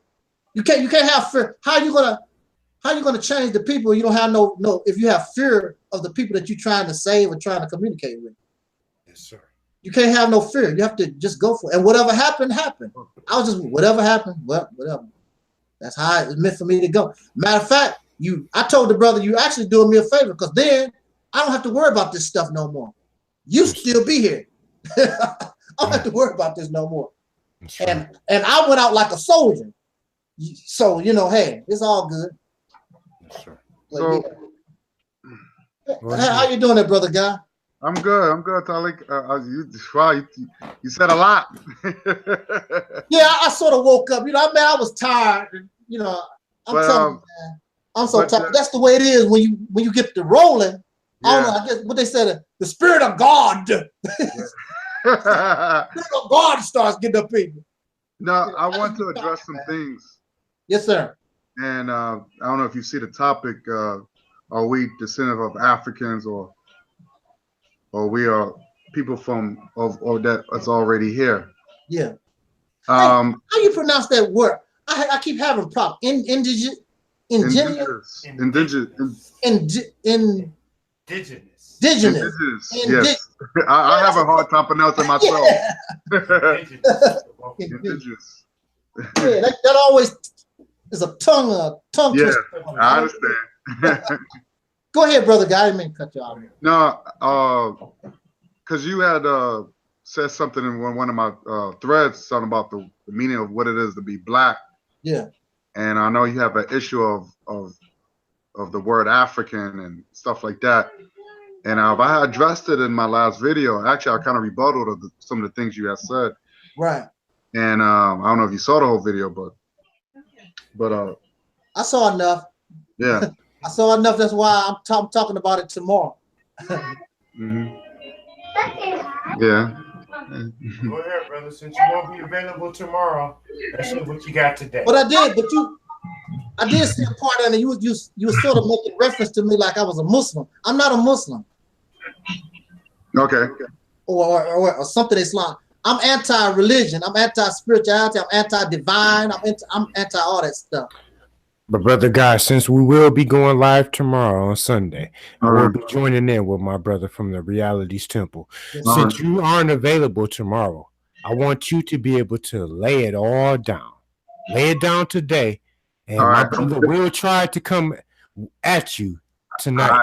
I'm gonna do it. Situation, and he'll definitely have a full-blown rebuttal tomorrow. Okay, so let's go. Well, first of all, I want to say this. The reason why that us as black people are having a hard time of liberating ourselves, because number one, if you look at everything that's around us, everything is Eurocentric. As far as media, as far as movies, like I said, Black Panther is the only, like right now, Black Panther is reaching $1 billion.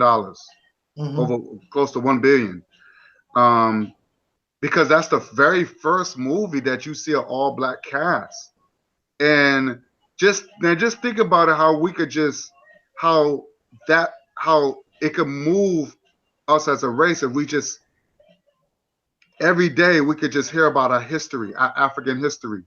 As far as actually I've heard the director who did Black Panther, he's going to do a movie about Mansa Musa. You know what I'm saying? That's what I'm talking. You know, me and my mother, we was talking about that, how they can use that money where they can show our history by using all black cast, our real history. And we don't see enough of that. And this is the reason why you see black people the way they are, because we're not motivated. We don't see powerful kings and queens and soldiers, and as we see a lot of the butler. We see a lot of slave movies. We see a lot of struggling. We tired of seeing that. We got that part. But what happened before we got here in this land? Who were we? What is our language? You know what I'm saying? Look at the Nat Turner movie, The Birth of the Nation. That flopped because people are tired of seeing. First of all, I think Nat Parker did an injustice of Nat Turner. It did not go where it showed in the I read the book, and the book is way deeper, way better. And I wasn't really satisfied with the movie. And plus, what do you expect of a brother who's married to a white white woman anyway? So I think that The Birth of the Nation was very watered down. And first of all, I would never name a movie that was after Ku Klux Klan movie, Birth of the Nation. That I think that was made in early 1900s, something like that. Yeah. But I just think that we don't see enough of that. We don't see enough of us to motivate to want to be the great people. We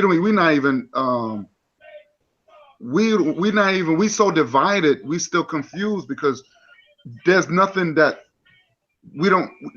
concrete.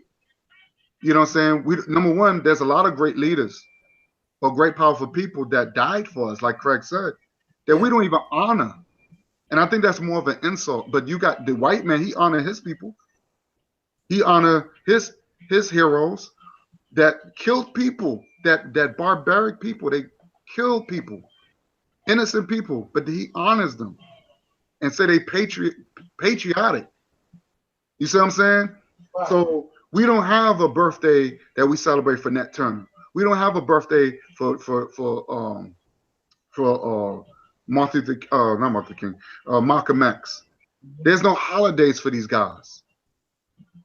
But I'm just saying that we have a long and strong history that we can get out of, we can be liberated just like that. We will never be punks. We will confront our enemy. I mean, we would never be, it will be no such thing as no conscious pimps. None of that. So I think that's I just want to just stress that we don't see enough of our history in the schools, and I mean we talking about something every day where white people see their heroes every day. They honor their heroes every day. They see powerful white people every day. We don't see powerful black people every day. We don't. That's true. If you tell me, because I don't see powerful black people every day. Like as far as movies, soap operas, you know, I can name them. So that's one. I just want to address that. As far as, like I said, me and Craig, we talked about being African, and I was talking about the Dred Scott case. How there was in the Constitution. It was law that black people was imported. You know what I'm saying? They didn't say black people was already here and we just decided to enslave them. Right. So I'm just trying to figure out, where do you get that from? And where that they said that the Negro race is the African race. This is in the Constitution. Mm-hmm. So if you read about the Dred Scott versus Sanford, you'll see that in there. But what I'm saying is that white people knew where they got us from. So I'm just saying that, and why would you even want to call yourself an American? That's a European name. So what was this country before the white man came over? What was the name of this country? So that's my question. And the word black, what is your definition of black? Because mulattoes are not black. Mm-hmm. Mulattoes are not black. So why do I want to? First of all, why do and if you go to Africa, they even say they said they interview the people in Kenya. Is Barack Obama black? They said no, he's not black. As if he got a white mother or father, he is not a black man. We do not. That's not black. Black means that you have a black mother and black father, and produce black children. So that's not the means black. They ask the people the so-called country that where his father's from. Mhm. They don't even claim him. So, and we talk about pigmentation, like me and Craig. We don't. The reason why we look the way we look, some people might say we are lighter skin, is because we're not connected to the sun. Mhm. I went to Jamaica and all these countries where the sun is beaming, Mhm. and guess what? I don't look like this. I'm really a dark skinned person, you know, and we don't get that we so because of the lack of the sun, the melanin gets lighter. So think about this. What about black people that was the first ones that came over this country, which Mhm. is true, because black people had vessels. They was very well traveled. This is the reason why you have the pyramid over there in Mexico. Mhm. Even the Mexican scholars said that this is the Olmecs it had had Negro features, and they said that these were they called them, they worshiped that. They said these were black gods. I can prove that to you. There's a reason why we have to study these things. So, this is not something that's made up. Black people was worshipped globally. The reason why we not worship no more because we had dropped the ball. We had dropped the ball. We allow other races of people to grow and to take advantage of us. And yes, I do blame ourselves for that. I do blame ourselves for that. But we have to get that back. We have to see greatness. So I'm trying to understand as far as you don't want to be called African, or Nope. you have a definition of the word black, because black is symbolic. It's not really a race. It's basically a symbol. Black people, we loved we loved our black skin. We loved, like, the black cat was worship. I was telling Craig, look, study Kemet, study that shit. How the black cat was worship.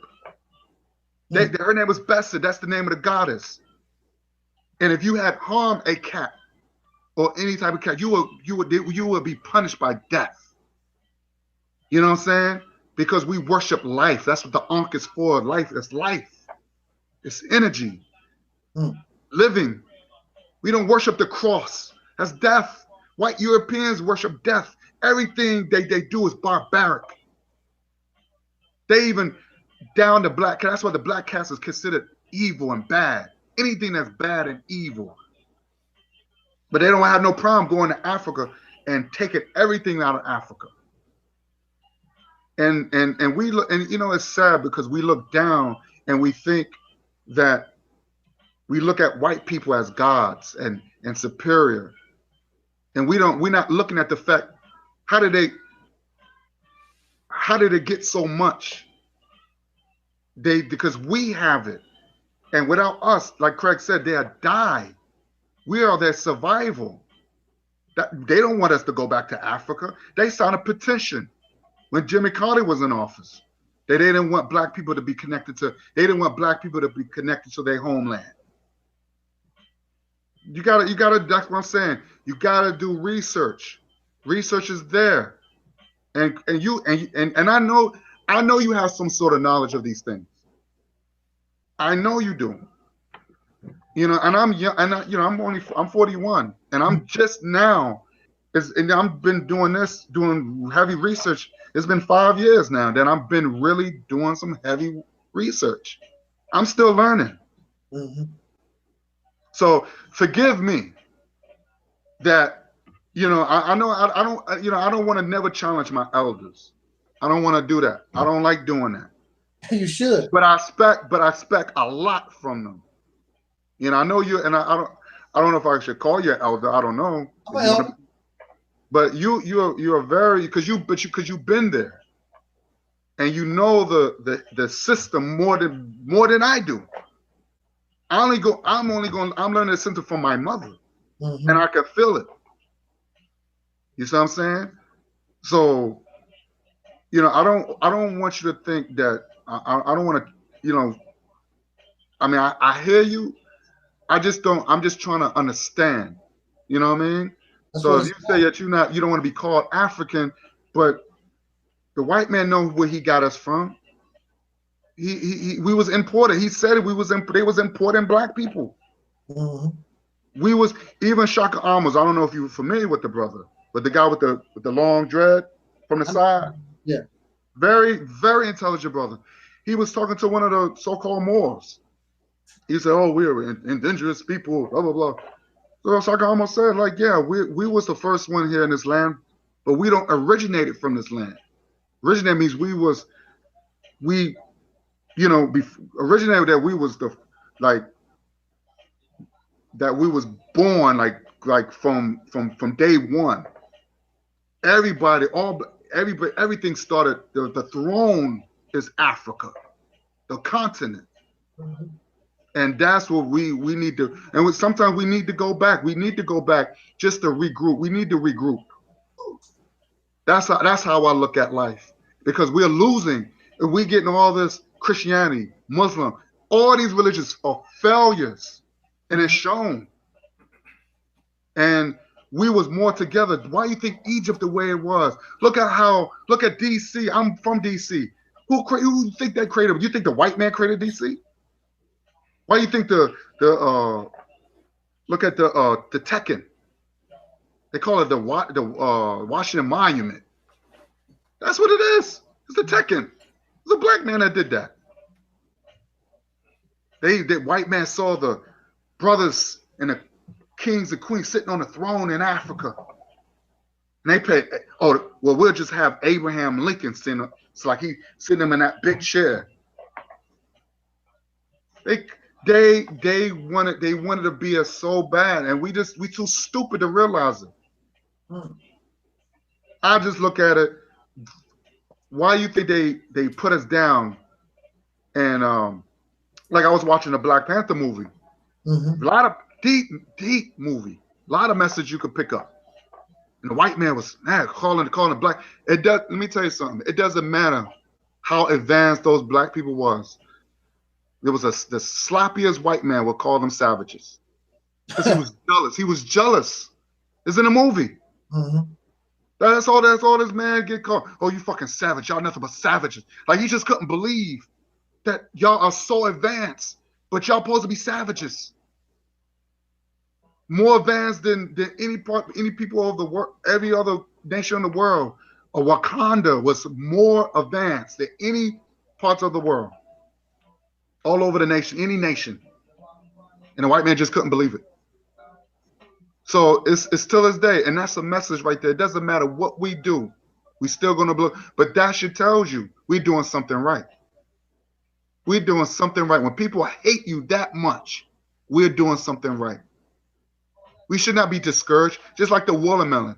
I was telling Craig about the watermelon. Why black people stop eating watermelon? Because the white man just teased you? And the watermelon is one of the most healthiest fruits. Mm-hmm. Kept black people alive longer than white people. Now look where we at now. We're dying before we hit 50. Because we discard the watermelon. I don't get mad. I'm not a watermelon eater because I don't like the way it tastes. I love watermelon. Oh yeah, there's nothing wrong with melon. I think that's like I said. I love it. I eat it if I eat it among other fruits. Yeah. But I'm not a big fan of it. But trust me, if it's cold, yeah, nothing like some cold watermelon in the summertime. Mm. Oh man, it's nice and sweet and juicy. Oh my God. Oh.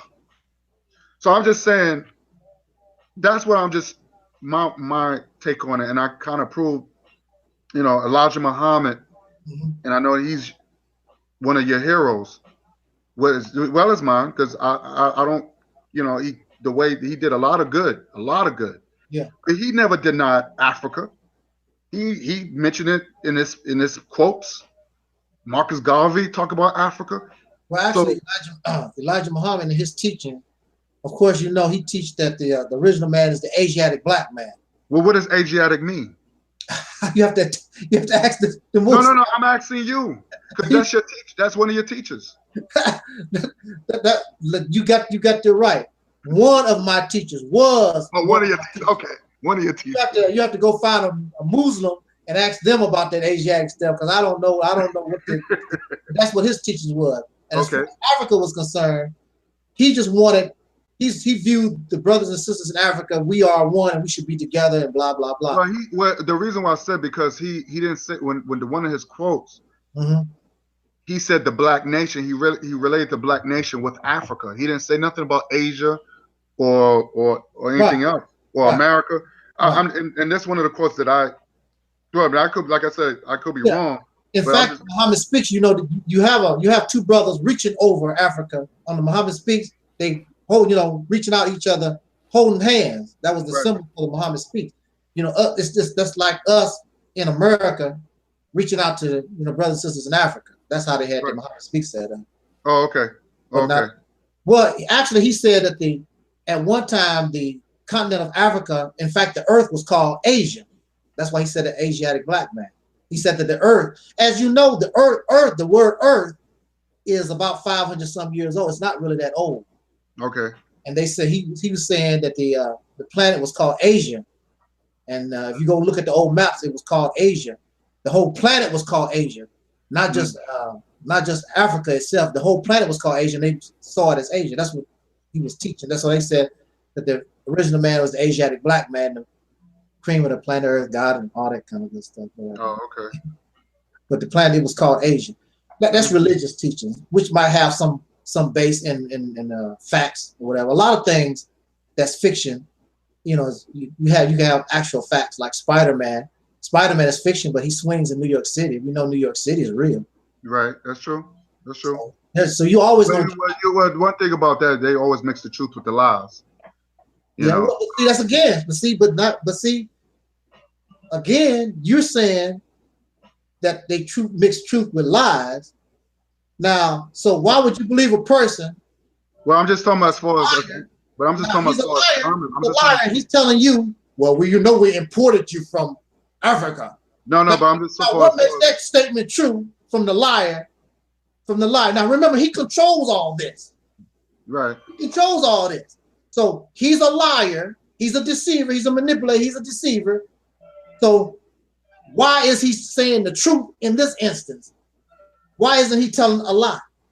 Well, first of all, as far as the mix of truth, he does it through like media and entertainment.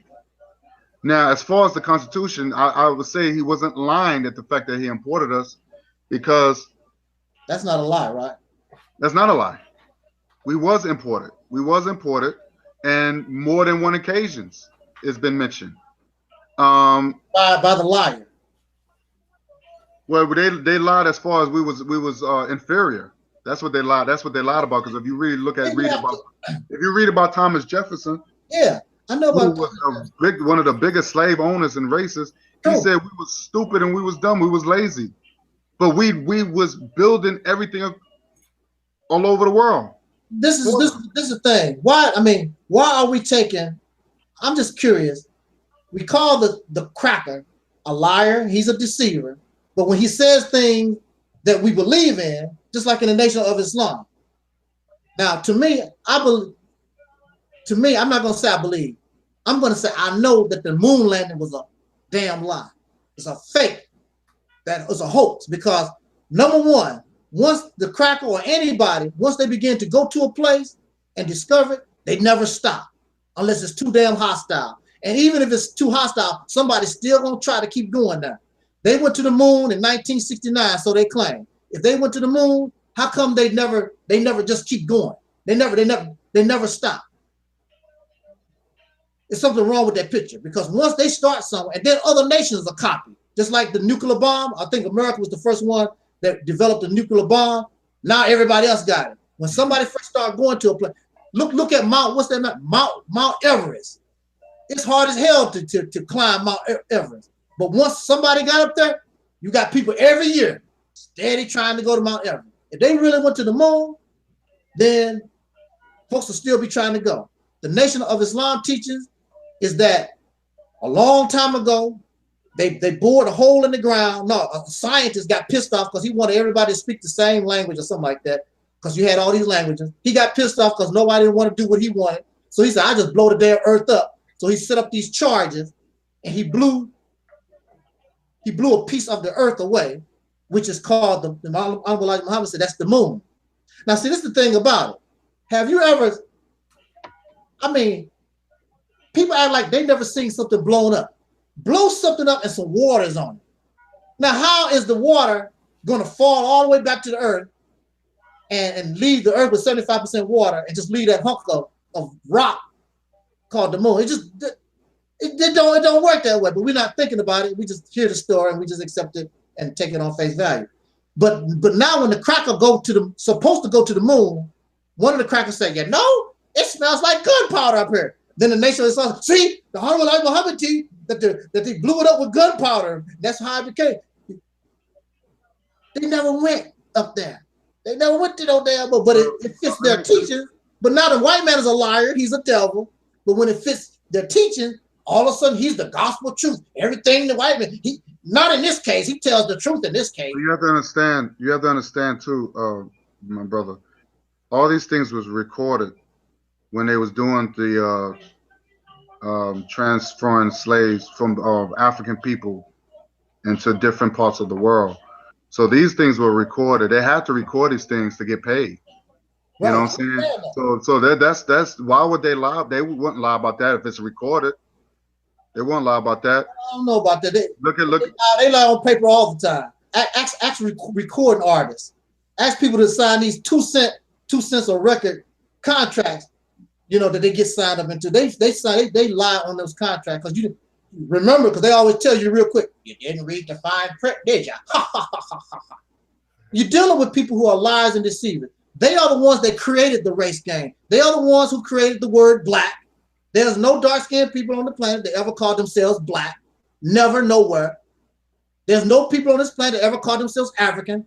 African is a continent. People live on Africa. They are not Africans. Africa is a continent. You got white people call themselves Europeans, and Europeans is different parts of. They will say that they're European, but they will tell you quickly, I'm Slavic. That's true. I'm Norwegian. The Negro in America is the only one, and the people from Africa will tell you. They'll tell you all the so-called African people that I've ever met. Tell me real quick. I'm from Ghana. I'm from Nigeria. I'm from someplace I never even heard of. That makes more sense. That makes more sense. Let me throw this in here real quick, okay? It's the same. I'm gonna say this. Let me just say something real quick and I'll be out of the discussion. Okay. Because I'm listening to everything that's going on. Okay, like I was talking to you earlier. Yes, indeed. What my brother Tyleek says is true about when he says that when you look at Europe, you have like all of these different subcategories. What I want my brother Tyleek to answer is the fact that, yes, indeed, we have Irish, we have Polish, we have Yugoslavians, we have Russians, we have all of these different subcategories.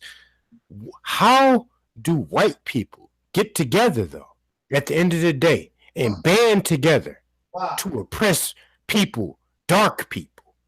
At the end of the day, when it comes down to it, when it boils down to it, regardless of where they come from, Italy, Ireland, it doesn't matter. If you look at the slave owners, these people band together underneath a common goal, and it's to oppress the darker people. So that's the thing that I want to throw out there. But go ahead. I would love to hear a response to that. Well, I just want to say this. I'm from New York. If you ask me where in New York, I can't turn around and not give you an answer. I'm going to say, well, I'm from Brooklyn. You know what I'm saying? So, I'm in the New York State. Yeah. But but because we've been so because we've been so deprived of our education and everything, we don't, most of us don't know where we from in Africa. We know most of us are from West Africa. I would say West Africa because that's where most of the slave trade came from. So that's at least we narrowed down to that part. But so the rest has come from like maybe DNA or whatever like that. And the DNA does work, because if that's the case, then why would they still test mummies? So I'm just trying to figure out why they keep putting down DNA when they testing mummies that they still digging from the ground in ancient Kemet or ancient Egypt. Who is the they? Well, the archaeologists. They still digging the I want to say bodies. about the see when it comes to scholarship, archaeology, that's another word. I know, brother. I know. Go ahead. And all our people with these different disciplines. And I always give the example of Nazi Germany. You have to remember, Nazi Germany had those people. They had scientists. They had their historians. All of it was to prove that the Nazis were the superior race. So when you got people working for the American government or whoever they're working for, these people are going to work in order to support the agenda of that government. They're not going to, matter of fact, if they find something different, it's going to be stifled. You'll never know nothing about the truth of it. Their job is to support the agenda of the government. I was listening to the Discovery Channel, and it was this Egyptian guy, or whatever. He was giving a story. He was reading the hieroglyphs, and it was telling the story of this Egyptian king who went out and they was going to beat up a neighbor and take their land or whatever the hell was going to do. And they got their ass whooped. They came back and they was going to report it. What happened? No, he's the Pharaoh. He told them, no, you ain't going to write that up.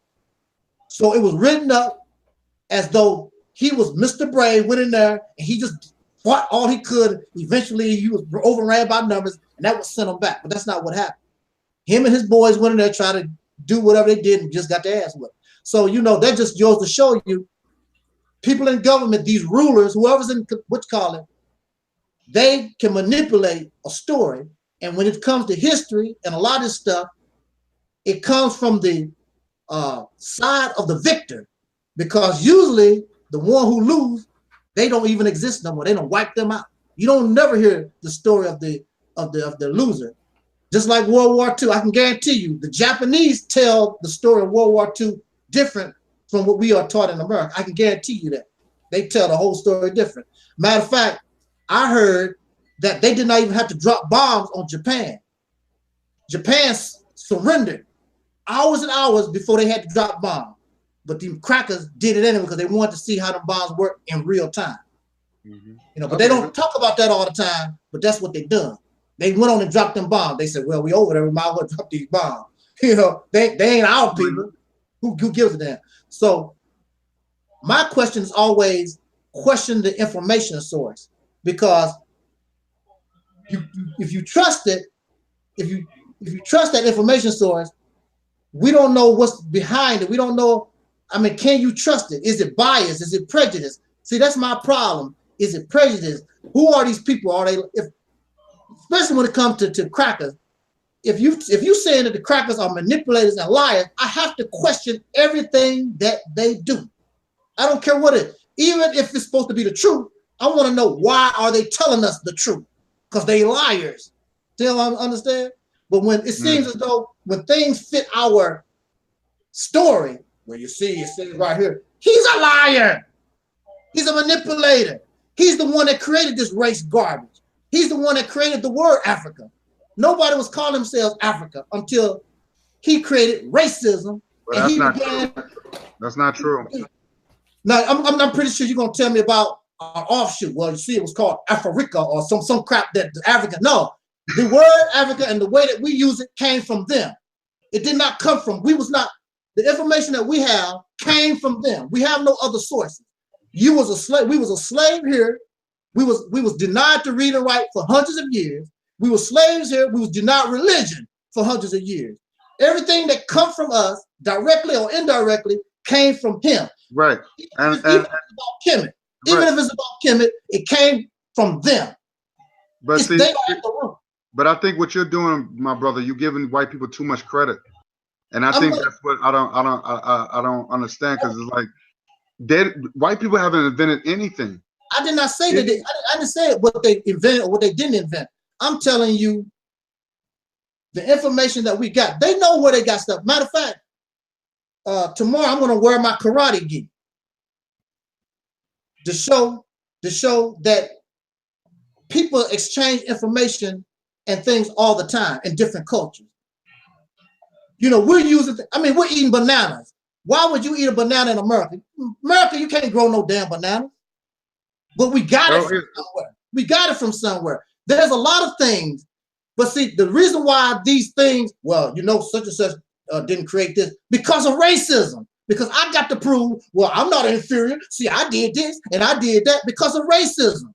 Otherwise, nobody give a damn. If I went to China and found something that I liked in China, I just adapt it and I bring it into my culture. They will come and say, "Oh, those Negroes are doing rap music. I like that." But for 400 plus years, you keep hearing that we're inferior and we ain't nothing. We have to say that. We have to say. Let me tell you something, because that negativity is spread all over the world. You got Asian people that look down on African people. You know, I don't want to be looked down. So I had a discussion with one dude. He was from China. Yeah. And he thought that he said that his people invented karate. Mm-hmm. I said, no, it was black people that invented karate. Just like we invented paper. Y'all took it. And y'all adopted it. I won't say y'all took it, but y'all adopted it and just, you know. It's racism. These things was not an issue. People traded all over the planet. They was doing this and they shared things and all over the planet. It wasn't the only time that it became an issue. Well, you know, I'm the first one that jumped to the moon. You know, all this stuff. This didn't mean nothing until the creation of what we call white supremacy. Right. Now it becomes issue. Now everybody, well, you know, we did this and we did that and I'm inferior. The inferior one got to prove, well, you know. And even if you didn't, you got to make up something to show that you ain't inferior or whatever. You caught up. We need to come up out of racism. Leave that garbage up. Let the fools, the idiots that want to play that game. You'll never win. You'll never win this game playing it the way because you don't know what the rules are. Yeah, you'll never win. The children come up out of it. Yeah, but the children. But see, the thing is, this is not for us. Our job is to teach the children. Because the children's growing up believing white people created everything. I was one of those people. I was one of those kids. I wasn't. Black people didn't do shit. And that's bad. So we have to well, you know, brother guy, explain this to me. Okay, if that really means a whole lot, explain to me why there's a lot of brothers right now laying around in the prison system. And some of them are innocent. I'm not going to talk about them. Some of them just screwy, but they knew Black history. They knew about Dr. King. They knew about Malcolm. They knew all this stuff, and they laying up in prison and still messed up. But they knew all these different things. I got a quick question, and I'm just now coming back to the conversation. I'm trying to figure out right now what's the dispute going on, because I caught the tail end of it. Oh. I'm trying to see what's the dispute, like what's the issue, to where like what are you two brothers disagreeing about right now? I'm just trying to figure out. No, we're just having a discussion on. Yeah, no, I understand that. Basically, Brother Guy was saying that we need these racism. The reason why we are bickering back and forth on who did what is because of what's called white pink supremacy. Okay. Now everybody got to sit around. Well, you know, I did this. Everybody got to try to show how supreme they are. Prior to that, people around the earth just traded. If you got something I like, I just take that, and you know, they just traded goods and back and forth. Okay. But with this supreme idea, well, I'm the supreme race garbage. Now everybody starting to claim, well, you know, we invented spaghetti. Well, we invented the spaghetti sauce. You know, all this old silly garbage. because of Okay, white gotcha. supremacy. And on the bottom line, what makes it bad for us, because we are on the bottom of the totem pole, we are the inferiors. It's very important for us. Well, you know, we built the pyramids and we did this and that and that. All that's not necessary. You playing a game that you're not going to win. Your best bet is to say, look, y'all, I'm out. You know, just like if you go to the gambling hall, you trying to gamble, you're not going to win. Those games are rigged. Yes, sir. Your best bet is Yeah, to but- get out of the game. That's what you need But to do. Get the children but out of the game. Get them but out of I'm that just stupid telling- game of this inferior. I got to beat somebody and inferior. I don't have to prove nothing to nobody. I don't have to show that I'm superior or nothing to you. Now, if you want to challenge me, we're going to do this man to bear. I'm show you what the deal is. But I don't have to sit around and brag about nothing. See what I'm I don't think it saying? had nothing to do with. I don't think it had nothing to do with bragging. That's what it's It's more of a confidence, just having our children have confidence among themselves, of them saying they have somebody in their image have accomplished things way before any other race of people existed. What difference does it make? I mean, brother guy, It makes a lot of difference, because I was one of those kids that had a self-hate issue. Okay, So what are you you built the talking about? pyramid. Okay, No, listen to me. Okay, you built the pyramid. Okay, you built the pyramid, right? Okay, that's supposed to build your self-esteem, right? Yes, it does. But when you Yes, wake it up in the does. morning, you cooking this crackers 9 to 5. But you built some pyramid. How does that change your condition? It don't change because we don't have because of lack of resources. And then we was promised reparation. So what happened to that? you're talking to a guy who's a liar and a deceiver. What you mean? What happened to that? He's a liar. That's not necessarily true, because the person that was supposed to do it got assassinated. Right. So that's what's over. The other cracker said, "I'm glad he did. Now this is what we finna do." And that's exactly what happened. That's exactly what happened. What was it? Ulysses Grant and the boys. They changed the whole script on that. But that's inspiration for me, because our people, even though they didn't get reparations, they still was kicking them crackers in the ass economically. Right. They didn't get the 40 acres of mule. They got their little dimes and their little dollars, and they still was kicking them crackers in the ass. They were like, that's why they said we need to whoop these Negroes and put them some fear and stop this business. Matter of fact, as you know, the majority of the people who they was lynching and killing, they was targeting black business owners. That's true. That's who they was really targeting to stop economics. But here's the problem. Here's the problem. There's black people that got money, a lot of money. A lot of money. Look at these black pastors who run these mega churches. Right. Look at people like Farrakhan. I'm gonna call it Farrakhan. He got money. He's worth $3 million.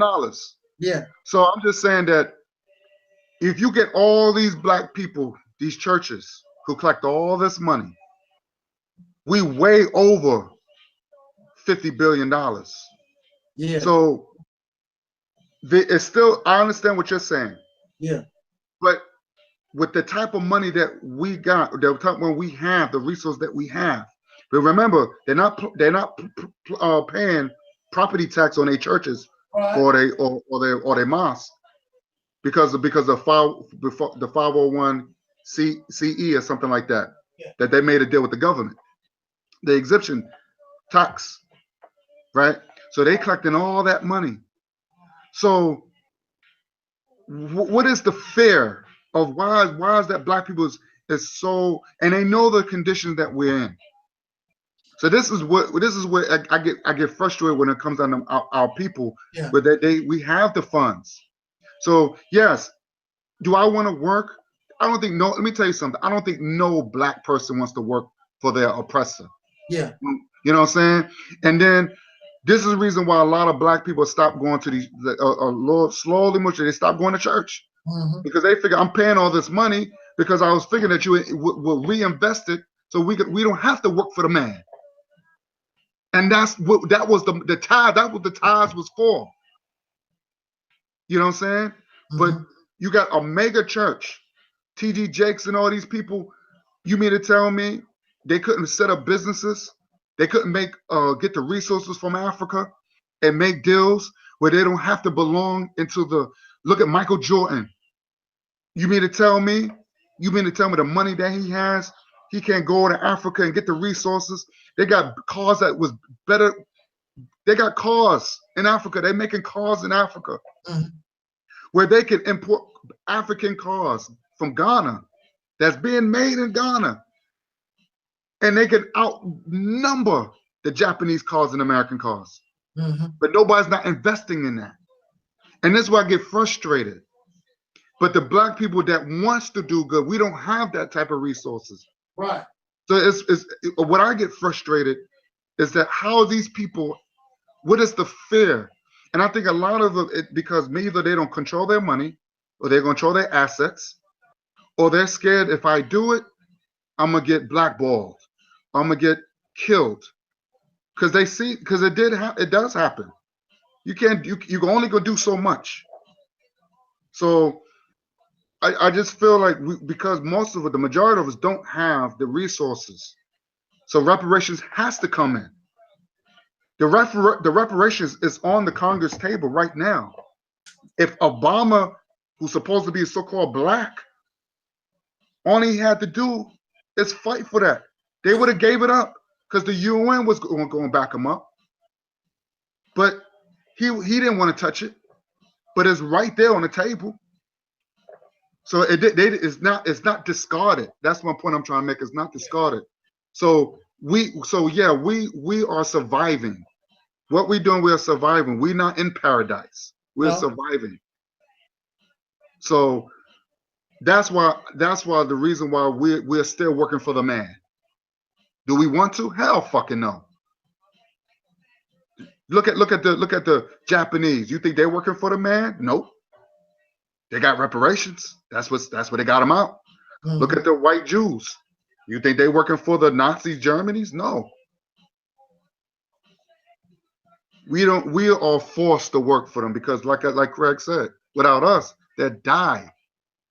So as far as us learning our history, I think it's very important because you have the yellow man saying that he created karate. When we created, it's on the walls of Africa. And I had to show, look, brother, I had to show him. And you know what he did? He had to be quiet. Yeah, why not? So that's the point. I think it's very important. And it's not a boast ego. This is all about, that's like I'm gonna give you a perfect example. You a heavyweight champion of the world. You knocking dudes out. You got all the belts. Somebody come along, they lose this round, but they all of a sudden they telling everybody, oh, I really won the fight. And you're like, no, you didn't win the fight. I got the belts. We are like that. We're the people who got the belts. And we had to let the world know, nuh-uh, you're not superior. You're not better than me. You're not going to look down on me. And this is where we become confident. We can literally walk around with our chest sticking out. And the reason why we can't do the things that we do or do it against because of lack of resources. Once we got resources, I'm gonna give you a perfect example, my brother. Look at, I don't know where you're from. I don't know where you, but look at California, Compton, Watts, all these places that are so-called criminal infested were upper middle class black neighborhoods. What happened when they took away the jobs? What happened when they took the resources out of that community, shut down the factories? The community went down. All over from Chicago, from New York, in all the black neighborhoods, we had neighborhoods. We had mom and pop stores, businesses. But because white man saw it, he decided to neutralize us with the drugs and the guns. Or let's close down some factories. Because black people, we don't want to see them they coming up. They didn't want another Black Wall Street. And I think that's what it is. So they put this in the community to neutralize, to kill us off. The homosexuality. Because if we don't We can't reproduce if a guy messing with another guy, female messing with another, we can't reproduce. It's all warfare. And a lot of us is so stupid, we're not realizing that we're in war. You know, and this is what frustrates me.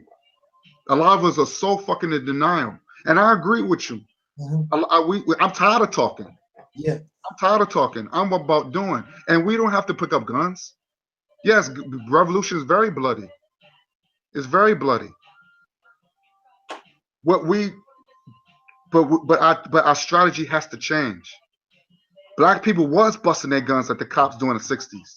The Black Panthers was shooting at cops and killing cops. That's true. But now, it's the warfare it's changed from physical to more psychological now. They want you to become a homosexual. They want you to turn against each other. They want you to not marry your own women. You know what I'm saying? So right now, they put more. That's what I'm saying. Black Panther was a good movie. I went to see it. Greg said he's gonna go see it because you don't find no religion. Religion is destroying us. You find black people worshiping their ancestors, like you always do, brother. I see you praising to their ancestors, and that's a beautiful thing. You see that in Black Panther. So a lot of our history is in that movie, even though it's a fictional movie, but a lot of our history is in there. Okay, so and people love it. They love it because it is powerful. And white man can't say shit. They can't say shit, and they scared. They scared. They are scared because they like, wow, they waking up a lot of brothers. They scared. They scared. Let me tell you something. 1977, they released Roots. Roots had the same effect as the Black Panther. And I heard the same thing that they talk about the Black Panther. Roots was incredible. Nobody never seen nothing like that before. When Roots came out, made a lot of Negroes mad. I'm telling you, because I lived it. Yeah, I heard about that. Yeah. How old was I? Was I 16? I think I was 16. I think I was a sophomore in school, 1977. Oh, let's say 1977. I think I was a freshman or sophomore in school when Roots came out. Made me more popular because before Roots came out, you know, I was always anti, you know, always pro-black type person anyway. Yeah. And that made me sort of popular because then people wanted to. It did inspire them to learn Black history.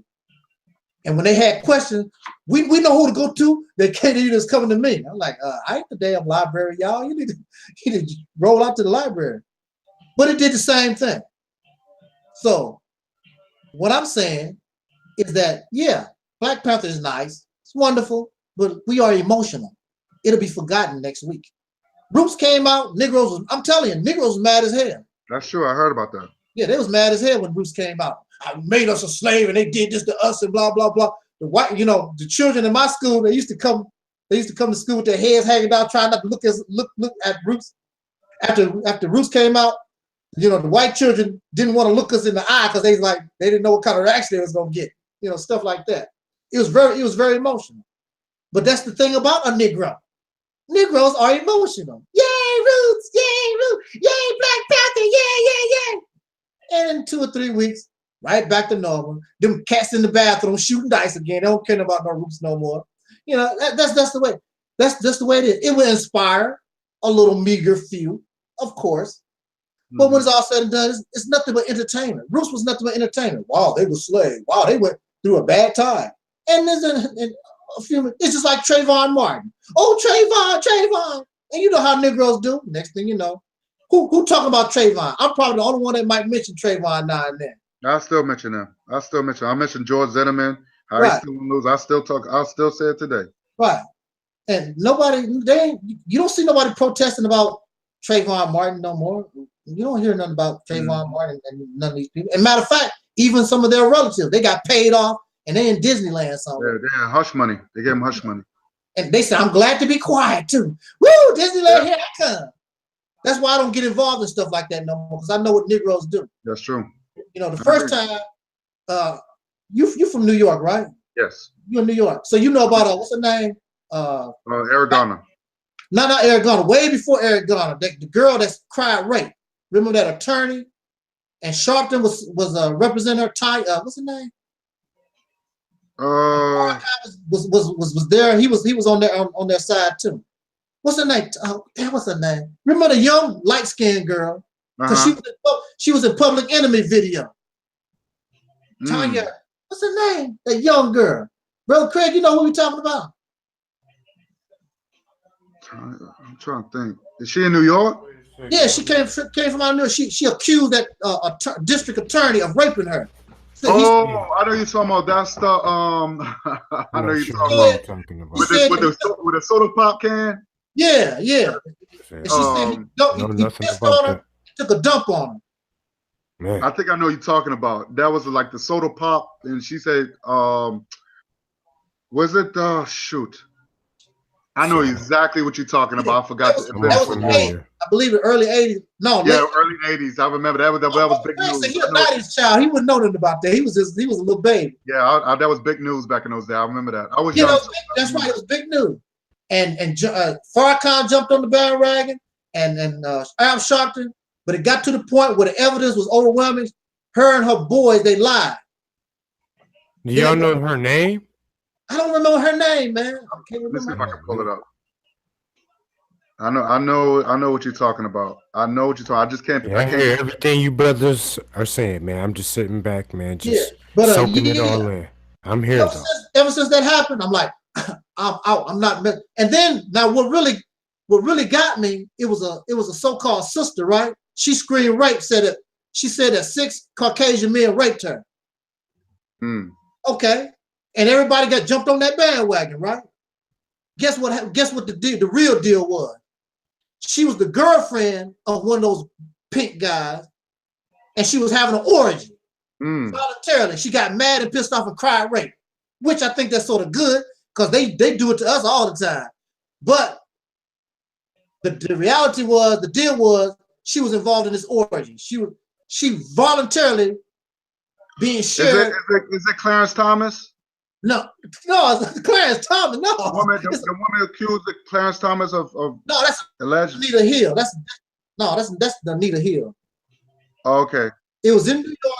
New York. It was a district attorney, and she cried rape. She said that he took a dump on her and pissed on her. What was her name?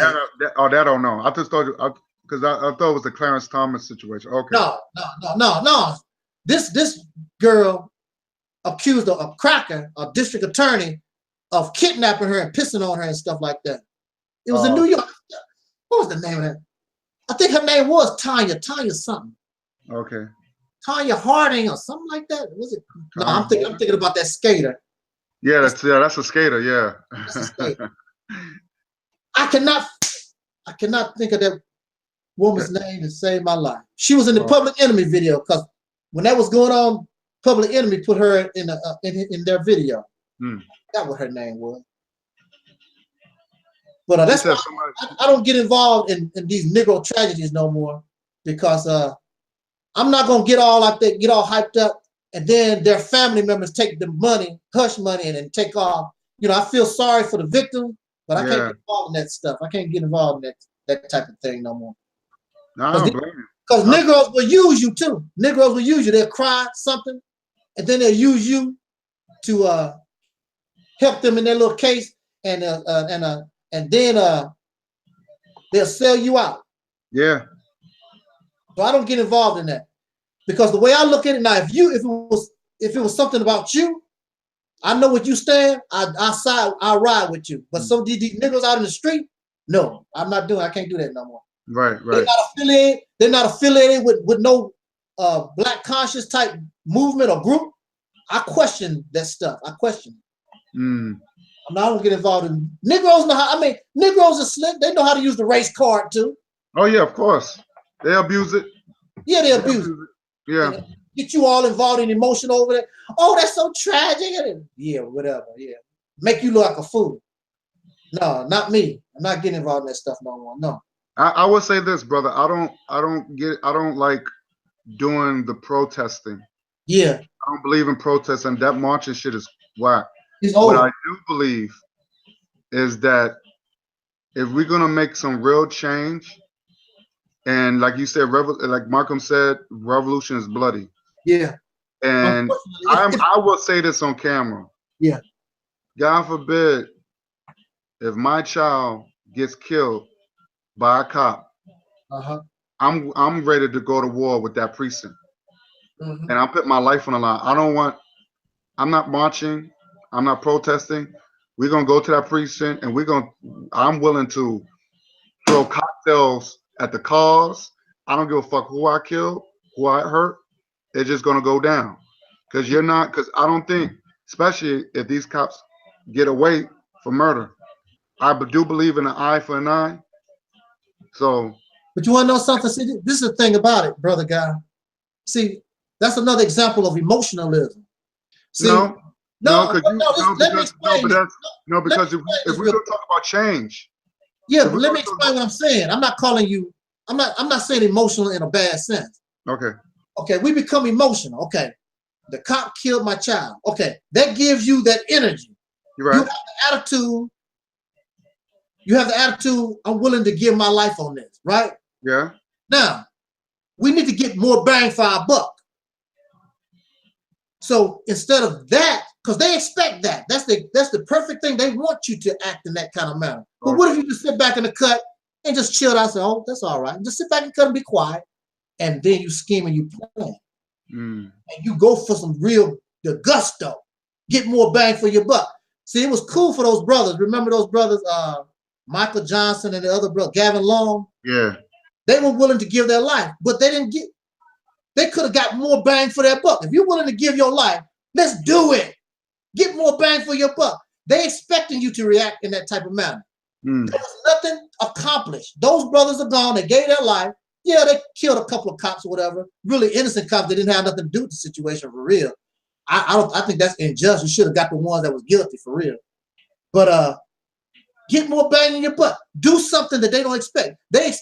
They don't expect you to say, just sit in the cut and say, okay, cool.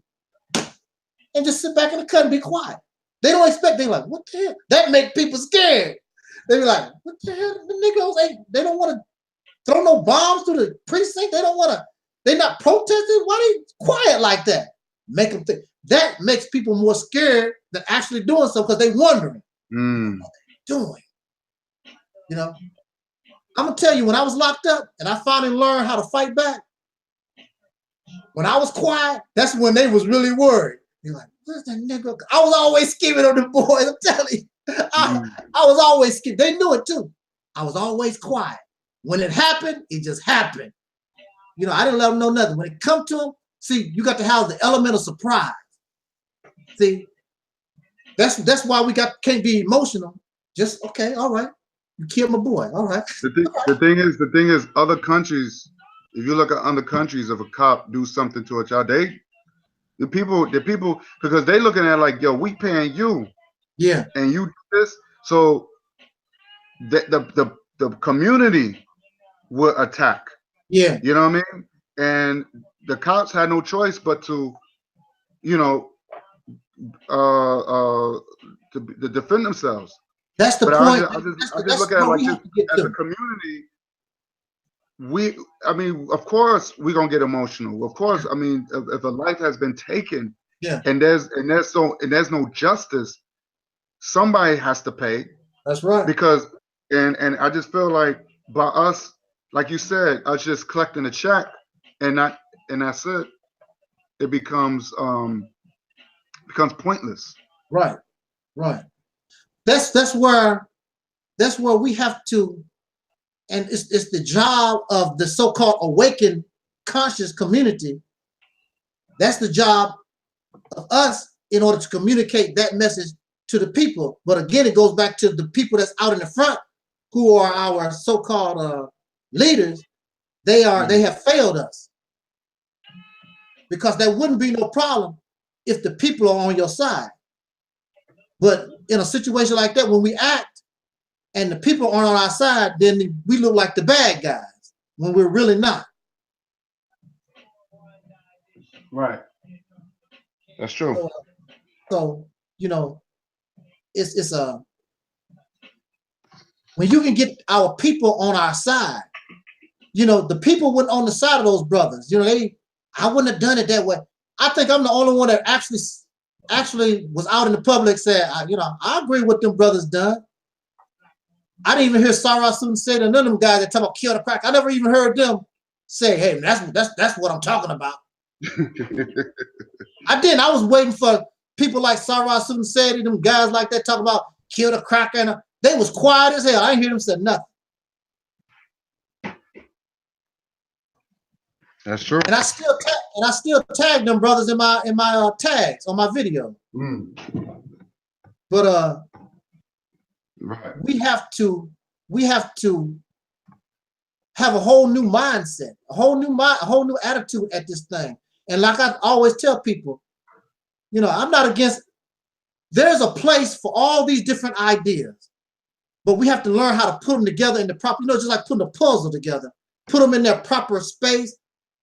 Tie them in together. There's a room. We can use voting. We can use education. We can use all these different things that we come up with. We can use them if you use them properly in an effective manner. If you don't do it in an effective manner, then you're going to get the results that you see today, which is you're going nowhere. And like I said, when it's all said and done, you must put the ultimate option on the table, and that's outright for real physical war on these bastards. It must be on the table, just like they do it. They even said, well, you know, we got to put, weapons, war it's an option. They do it. Why we can't do it? And you got to remember this, brother guy. It's not about winning or losing. It's about giving these damn people a black eye to show them we ain't nothing to play with. And I guarantee you, before they mess with you again, they were like, oh, remember what happened last time we messed with these Negroes? It ain't that easy. It ain't that easy. If you do it right, it won't be easy. Right. If you use strategy and be creative in what you need to do, and it don't even take a whole lot to give these suckers a black eye. And we have an advantage more than anybody else do.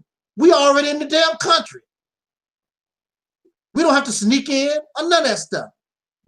We have access to information and things that people that would like to come here and do something don't have access to. And like I said, don't run around here and be telling all your damn business. Just sit back in the cut and smile. And when it's time to do what you got to do, then do it. And be done. You know, tell your wife, tell your children, I'm not coming home, y'all. Got business to take care of. You know, keep me in memory. That's the way it's got to be. It's got to be on options. It has to be an option. You got to show people that you're nothing to play with. It has to be an option. Because as long as they think they can just do anything to you and get away with it, they will do it. That's true. You're right. It has to be a time when you say, I done stood all I can stand. I can't stand no more. I done let y'all crackers kick our ass for 500 years. It won't be 501. That's just the bottom line. It has to be on the table. And I guarantee you, they'll look, just the fact that you talk that way will make them look at you different. Just the fact that you're talking. You got people that's scared to even talk that way. Oh, well, man, I didn't say let's go get guns. I'm saying it has to be put on the table. It has to be an option. Right. We are going to vote. We are going to continue to, we're going to march, but you got to march in an effective manner. All these things, you have to do it in an effective manner, in the proper manner. Just like voting. Voting, if we don't vote as a unit, having an agenda, what's the sense of voting? Right. So your vote, all the Negroes vote in all kinds of different ways. No, you must vote as a group, as a unit, with an agenda. And you take that agenda to your politicians. And this is the agenda that I want you to support. Otherwise, you don't get our vote. And all of us are voting this way. Mm-hmm. See what I'm saying? Vote effectively. Yeah. And then if we get to the point where we create businesses and all this stuff, you got to let these suckers know, if you mess with us, there's a price to pay. Right. We defending ours. If the government don't do it, we'll do it. Mm-hmm. Bastard. You got to come strong with these suckers because they bastards, they suckers, they They cowards. You got to let them know there's a price to pay. Matter of fact, I'm gonna tell you, these little drug dealers and stuff that's in our community, if there were real men in our community, they wouldn't be there. Because the only thing the good brothers outnumber the drug dealers 100 to 1. The only thing them brothers got to do is go to the drug dealer and say, y'all got to, I don't know where you're going to sell your drugs, but you can't do it here. And if the brothers don't do it, then y'all got to handle your business. The good brothers outnumber them 100 to 1. They ain't got a chance in the world. Now you call the police, tell the police, look, y'all don't want to handle it, then we're going to have to do it. It's simple as that. I don't want to hurt your brother. I mean, you a brother, you know, soul brother, whatever. But, you know, y'all can't be doing this drug. And sisters, y'all can't be prostituting up in here, you know. You might be doing fries at McDonald's, but you can't be selling no ass on the street. I'm sorry, sister. I'm sorry, you can't do that. You know, I love you. I mean, we're gonna try to help you. You know, get you a decent job and whatever. Meet a decent brother. Y'all can get married and, you know, that type of thing. I want the best for you. But we can't continue to have this sister in the, you know, street. I mean, you got a nice shape. I sort of like it, but I can, you can't do that.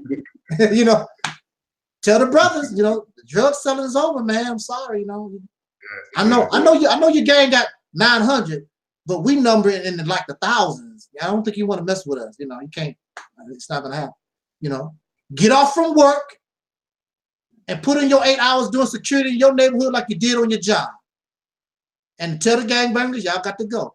You know, those brothers that's licensed to carry, you show them. Right. We mean it. This is over. This is over.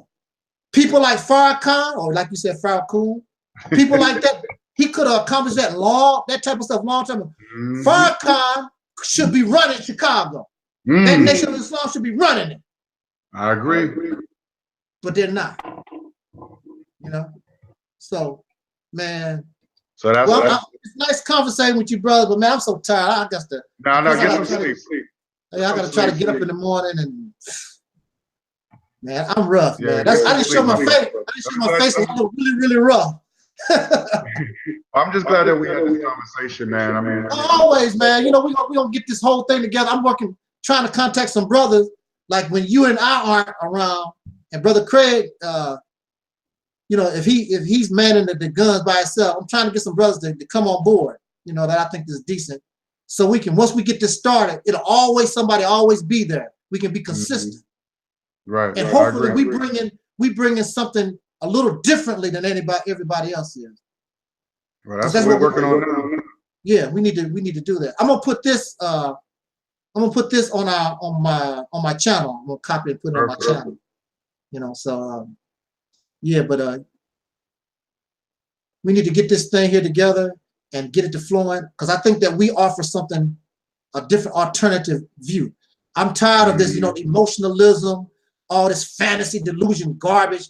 You know, let's speak the real. Even if the real hurts your feelings.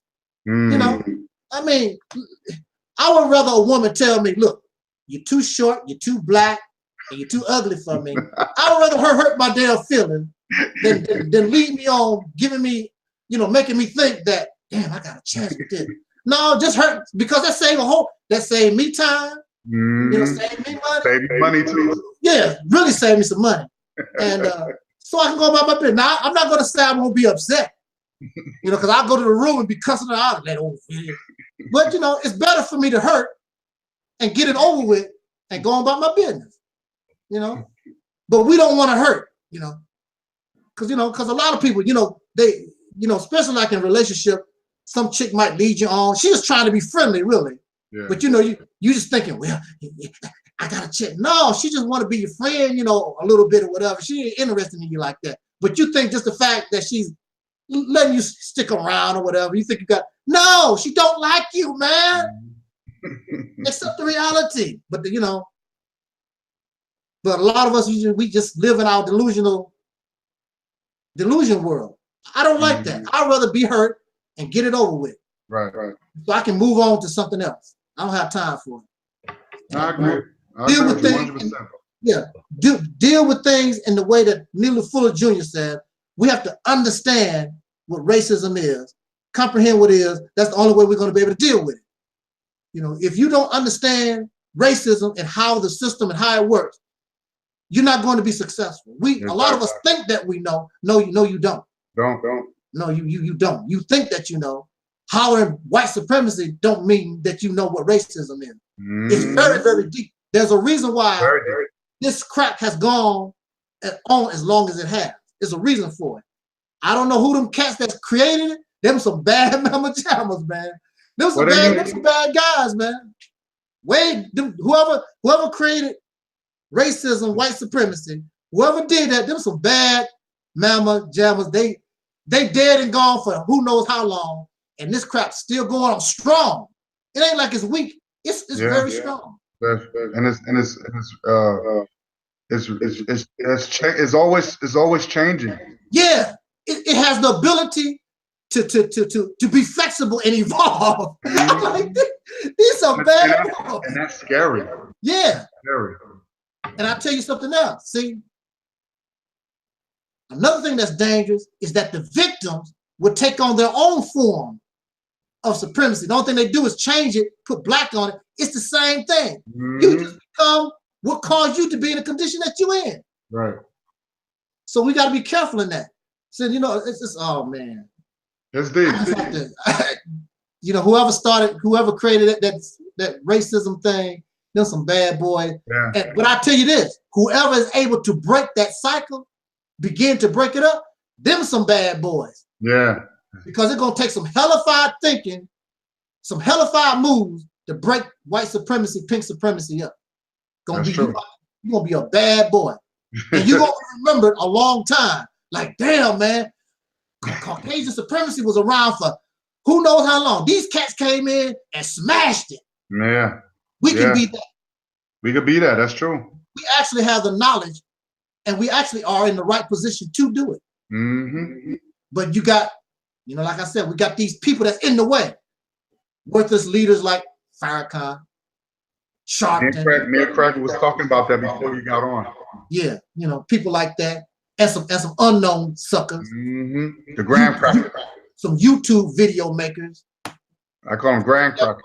Yeah. So, you know, but yeah, brother, go get some rest. Yeah. Yeah, I'm gonna head out. I'm gonna try. We're gonna end this. Yes, sir. But brother, I'm glad you came on. Craig, where you at? I hope he didn't fall asleep. Yo, Craig. It's midnight, y'all time. Oh man, I hope brother Craig didn't fall asleep. Dude. Oh man. It's gonna be a long. No, well, when you cut, it's on your end, so. Yeah. Well, if you don't come back on, because I was hoping to hear like say his last word before you go. But I'm glad you came on and we chopped it up. Maybe I'll make the phone ring. You know, he probably went to sleep, man. I was like, damn. Because I think the last time I seen his image, he looked like he was trying. He was getting out of there. Yeah. Oh man. Well, I hope that's not the case, but if not, oh well. What can you do? Let me make his phone ring. See what happens. Oh, okay. Maybe that'll wake him up.